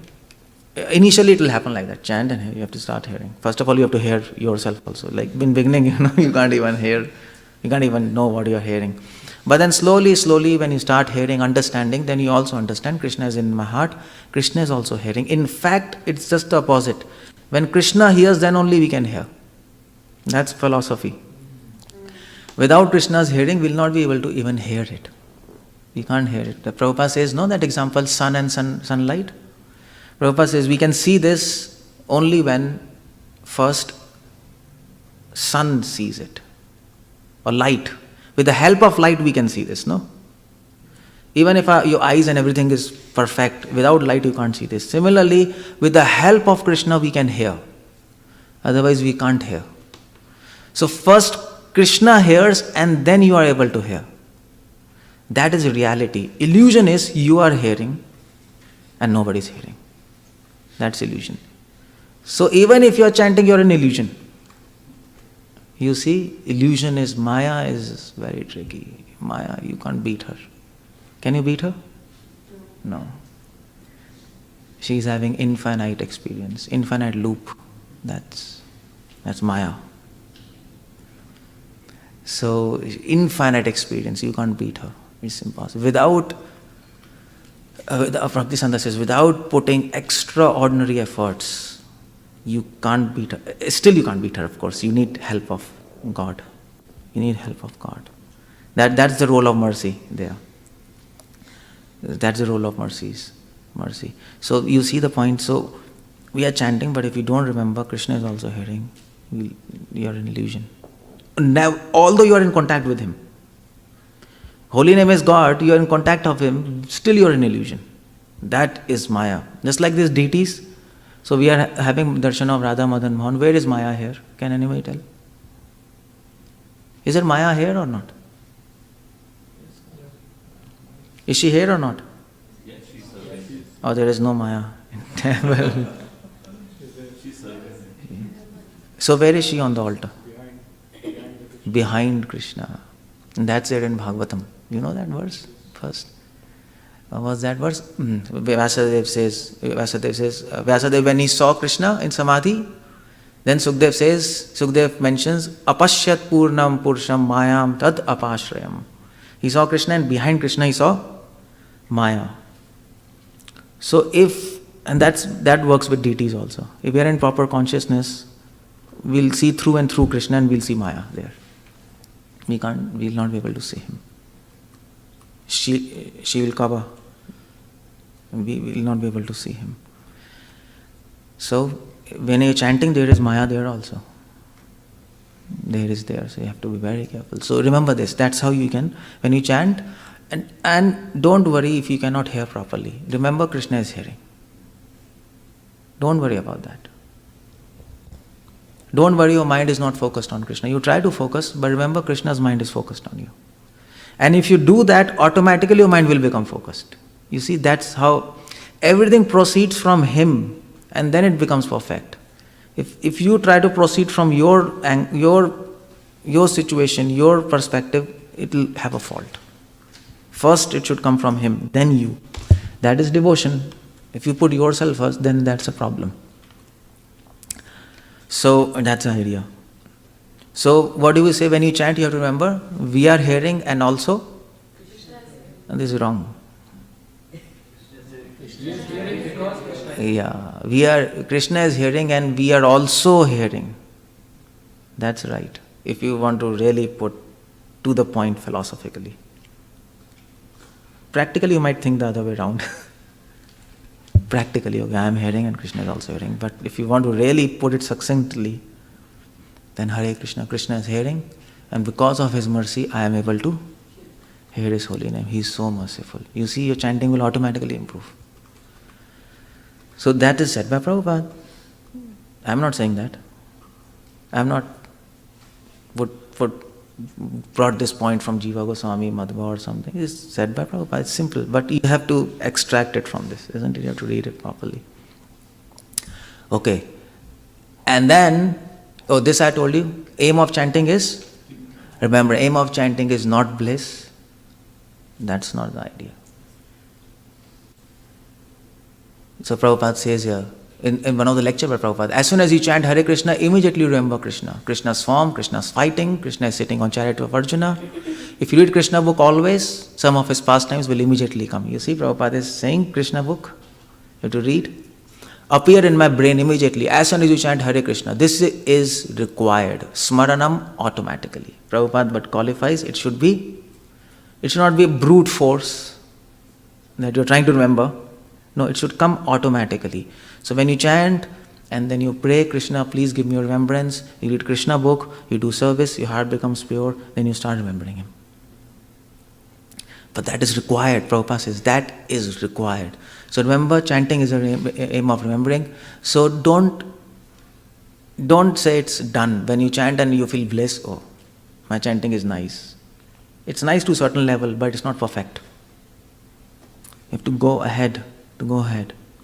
When you chant and you feel so happy, don't be happy. Still you have to weep. Keep on weeping. You see? Because still you are not at perfection. You have to weep. Krishna, please help me remember you. I can't remember you. But you know what? Now here Maya will come. Maya will say, you are happy, why are you weeping? Be happy. and you'll be very happy. And you'll forget the goal. You see how illusion works? In that happiness of Krishna consciousness, we will forget this goal. So we are not to be deluded by illusion. She will try to delude us. That is why Prabhupada says in Nectar of Devotion, Krishna consciousness is crying. You have heard that? Prabhupada says there is a small technique to advance in Krishna consciousness, that is crying. So we have to attain this, otherwise you feel happy? Okay, fine. Keep it with you. Keep that happiness with you. It will help you to chant more, isn't it? If you get frustrated, you will not be able to chant. Keep that happiness. Use that happiness to chant. Don't abuse that happiness by becoming lost in that. Use it to chant more and attain to this goal. You understanding what I am saying? Maybe. Okay, fine. Like it's clear, no? Like if you have any. Remember that. Remembering is the aim of chanting, okay? Good chanting leads to more chanting and more service. This is Prabhupada answered also. This is the effect of good chanting. This is not the goal. This is the effect. It leads to more chanting and more service. How do you know that your chanting is good now, before you achieve your goal? How do you know you are approaching your goal? By this. Some symptoms has to be there, no? Okay, fine. I'm chanting. So if you chant now, you will not be able to remember him, no? But then you have to know whether I'm chanting and I'm approaching my goal or not. These are the milestones by which you can know you're approaching your goal. The chanting leads to more chanting. Prabhupada says in one of his lectures, if you're chanting Hare Krishna, if you're so advanced, then chant Hare Krishna 24 hours. But he'll sleep. Prabhupada makes a snoring noise and laughter. So in the name of chanting Hare Krishna, you'll sleep. And if you're actually chanting Hare Krishna, you'll be enthusiastic. Oh, I shall serve, I shall. That is the effect. Prabhupada says, see? Prabhupada says that's the effect. Prabhupada doesn't say that's a goal. Prabhupada doesn't say. That's the effect. Phalena parichiyate, Prabhupada says. We have to see by the result. You should be enthusiastic more and more. So when you chant, the result is you become enthusiastic to do service, you become enthusiastic to serve, and you keep on chanting and approach your goal of remembering. Remembering is a first goal. And when you start remembering Krishna, then the next goal is love. There are various goals, no? So immediate goal, long-term goal like that. So that's Prabhupada says. So yeah. And this is a very good answer, I mean to say. If you chant nicely, what will happen? You want to chant more. It's a very practical answer, no? Chant nicely, you like to serve. Yes, bro. One quick question, Prabhuji. When we say more chanting, is it more rounds or more quality? More chanting, both. More rounds also. And more quality. Quantity both, isn't it? It happens to all of us, no? When we chant, then we want to chant. Sometimes we think, we should not stop chanting, we should keep on chanting. So, okay, good. That's good chanting. Prabhuji, sometimes in the interest of service, the chanting gets sidelined or compromised, yeah. Yeah. In the service? Yeah. Okay, fine. I'll talk about that in Art of Service. That balance is required. Yeah, Prabhupada says about that. I'll talk about that. Okay, I'll talk about that. Okay, do not chant fast. And now I'm giving you some practical tips more to chant nicely. What Prabhupada says. Do not chant fast and do not chant in mind. Do not try to finish chanting. I told you, if you finish chanting, chanting will finish you. Remember that. You'll start committing offenses. Prabhupada says, Jiva Goswami instructs that chanting Holy Name of Lord should be loudly done. Srimad Bhagavatam purport.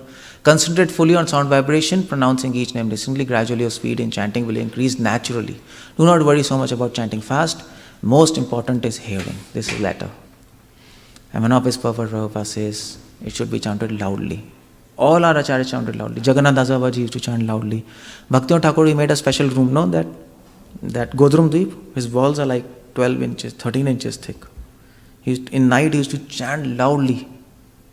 And so that neighbors don't get disturbed, he used to lock him. Rupa Goswami had a cave under the ground. He used to go under the ground. If you go to Radha Govind temple, So generally it is not shown. If you go to Radha Govind temple, that Pandits will take you in the altar and then he used to sit there, all acharyas, because they were chanting loudly. They were like focusing on chanting. So, of course, you should not chant so loud that people get messed up around you. Loud enough, you can hear. But you can chant loud also. If you are alone, you can shout. Not a bad deal. You can do that if you want. In fact, Sufis do that. You know this? Sufi, Muslim, Islamic tradition. They chant Allah's name, no? They sing. No, they chant loudly. The whole night they are chanting. They call Lord. That's also a system. Okay, and do not chant fast. Other tips of chanting is not necessary to sit. I already told you. No problem. You can stand, you can walk, you can run, you can stand upside down. Do anything. But your mind should be focused. That's all. It should help you to focus on chanting. That's all. Any posture. Vedanta Sutra, there is a sutra which says how to do japa. What posture? That Vyasadeva asked that, Purvapaksh. And the answer is Mano Anukulanam Evacha. Remember this. All acharyas quote this. Madhva, Ramanuja, everything. Which posture to sit? Vedanta Sutra asks this question. And the answer is Mano Anukulanam. Any posture which helps you, which is favorable to fix your mind on chanting, do that. Bas. As simple as that. When you say chanting should not be fast, what is the usual meter? That machine gun chanting and all those chanting. Yeah. Don't do that. Don't try to finish also. All those things. Like is there a reasonable speed? No. You have to figure out. When you chant, you have to hear every holy name distinctly. Bas. That's up to you. You decide. But it should not be like, वो कहते हैं red मारना. You know this? Holy name की red मत मारो. वो हिंदी में कहते हैं. Okay, never sleep while chanting. That's very bad because chanting means you are inviting Lord and then you sleep. You're inviting some guest, come to my house. Your friend come, ting, ting. Sit in the dining room, you are gone to sleep. What's happening? Chanting is like inviting Lord, isn't it? We hear. So sleeping is the worst offense you can do. When you sleep, if you're feeling so much sleepy, I told you, sit, stand, walk, run. Otherwise, take rest. Do something, don't sleep. That's a very bad offense. That's a very bad offense. So try to avoid that, isn't it? Never sleep. Okay, do not be distracted while chanting. So red hour chanting, I told you, don't do all those things. So take some practical steps to stop distraction. Don't think, now I will not get distracted. Today I will not get distracted. It will not happen like that. You have to do so for this, for avoiding distraction, there is a technique of creating a space. Christianity is based on that. Christianity created a space. You see big cathedrals. You know that, no? They make big churches. They used to make. No, why? Because that big churches will give you awe and reverence automatically, and that space creates a mood. This temple is that same thing. We are creating a space which helps you to enhance your mood. That's all. So you have to create a space. So that is why people used to have temple room in their house. Previously, people used to go in temple room, sit and chant. So everybody knows, I should not disturb him. And he also knows I am in temple. Like that, some space. Or I told you, either you can create a physical space or you can create a virtual space. So the idea is remove your cell phone, keep all distractions in locker or something, or go to park, all distractions are left behind. It's not a belief, it's an action. That is why it is said, it is not a matter of right belief, it is a matter of right action. Prabhupada always says action, because action will automatically bring belief, but belief might not necessarily lead to action, isn't it? So you have to do something to get not distracted. Don't think today I will chant without distraction. Today I'll do it, I'll make it. No. Practically you have to make a space. You have to get rid of things, you have to go somewhere, do something. Otherwise it will never happen.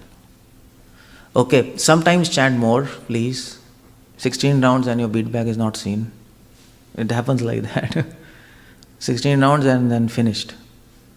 No. It's minimum. We vowed minimum 16 rounds. We didn't vow only 16 rounds. At least 16 rounds. So now if you have service, okay, do service. But if you don't have service, if you are not needed, then chant more.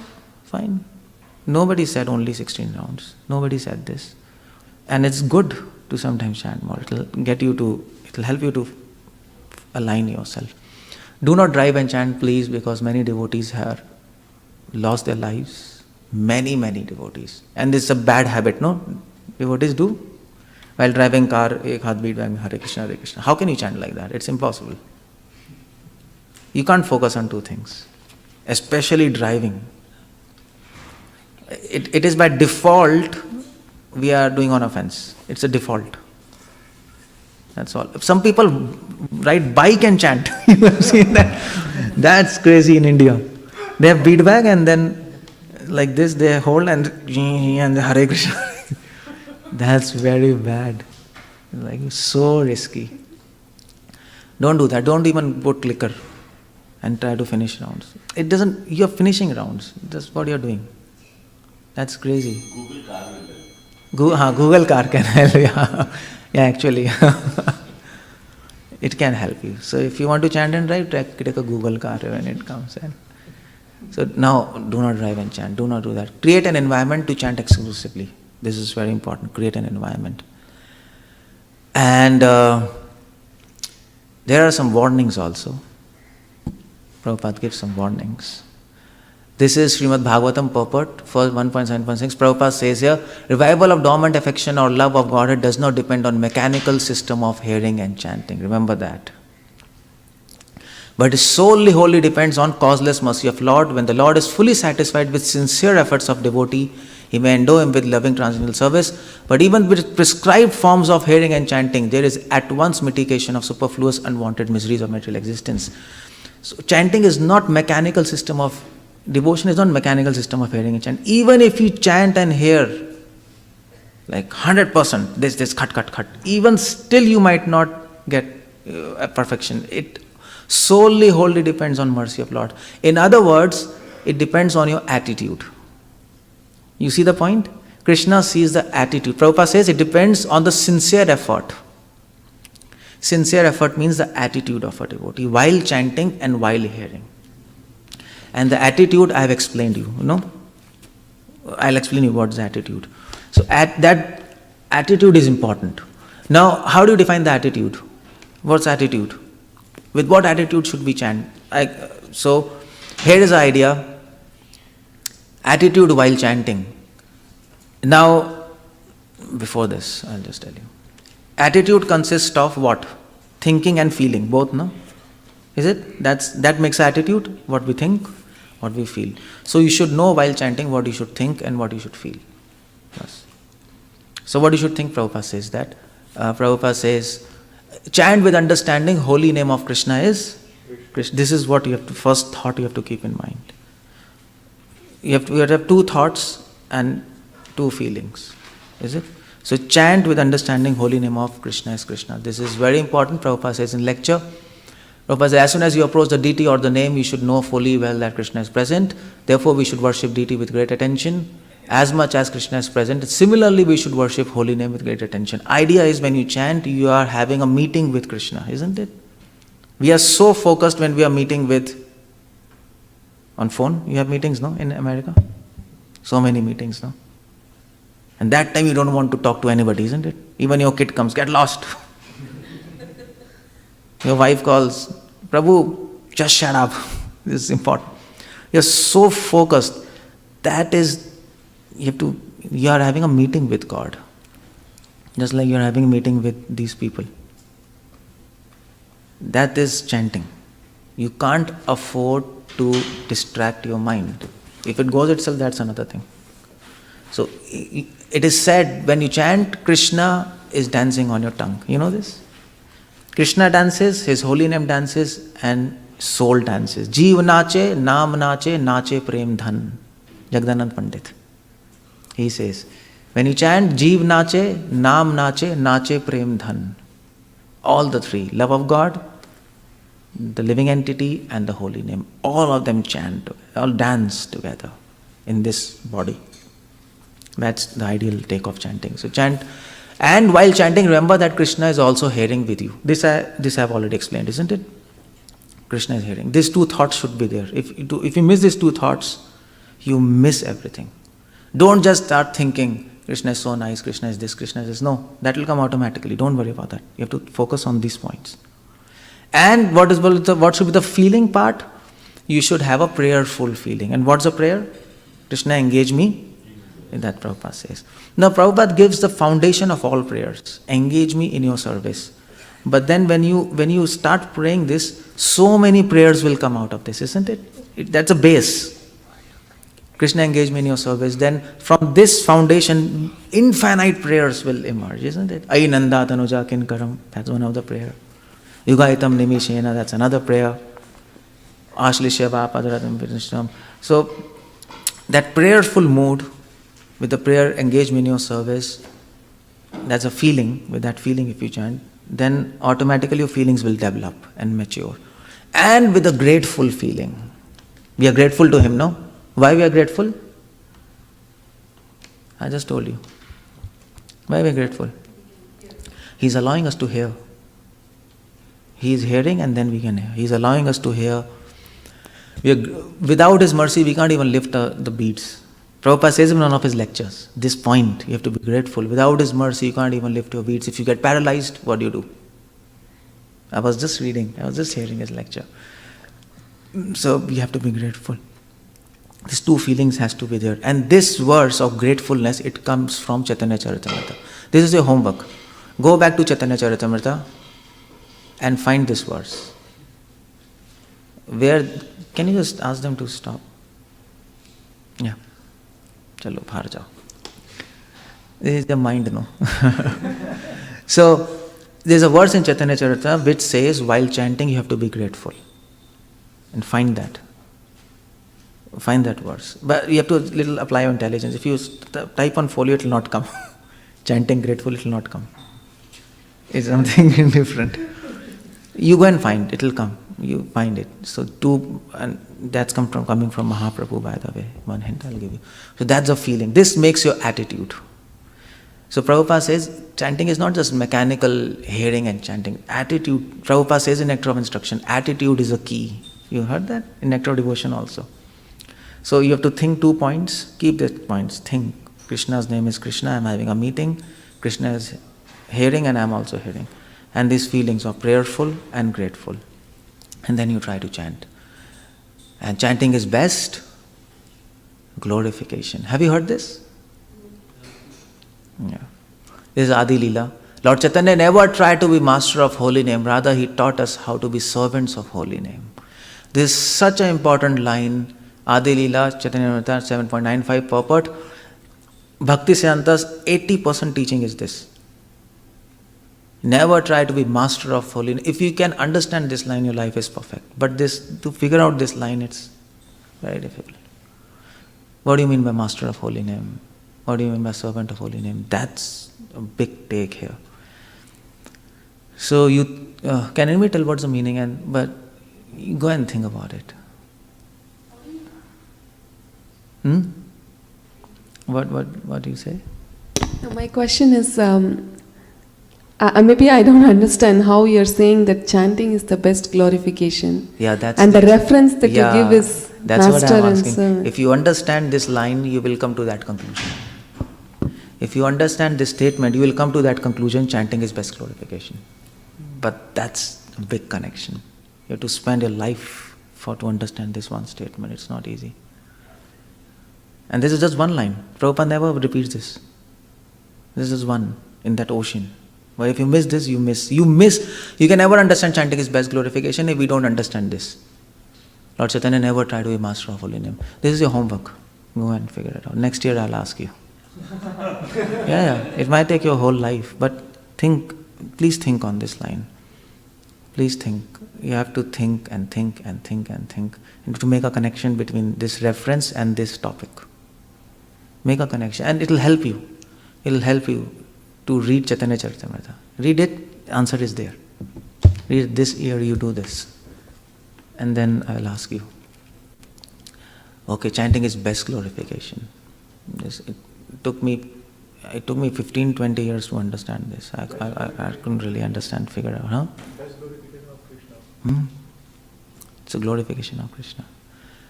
Okay, but the connection, but you will approach that understanding by understanding this line. So go and read that, no problem. Have a look. I'll explain you later. Okay, I'll give you time till Sunday to see, figure it out, and I'll explain, no problem. Tomorrow is an ole.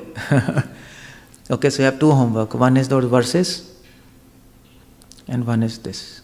And then we'll talk about that. In question answers, maybe somebody of you can ask. Remind me, I'll answer that. Okay, and learn chanting by chanting. That's what Prabhupada says. The more you chant, the more you learn how to chant. Somebody asked Prabhupada, how do you become expert in chanting? Prabhupada said, by chanting. So, of course, that chanting includes many other things, isn't it? It's not, I told you, it also includes philosophy, rules and regulations, renunciation, the attitude. Everything is included in that. So learn chanting by chanting. The idea is, you don't learn chanting by mechanical chanting, you see.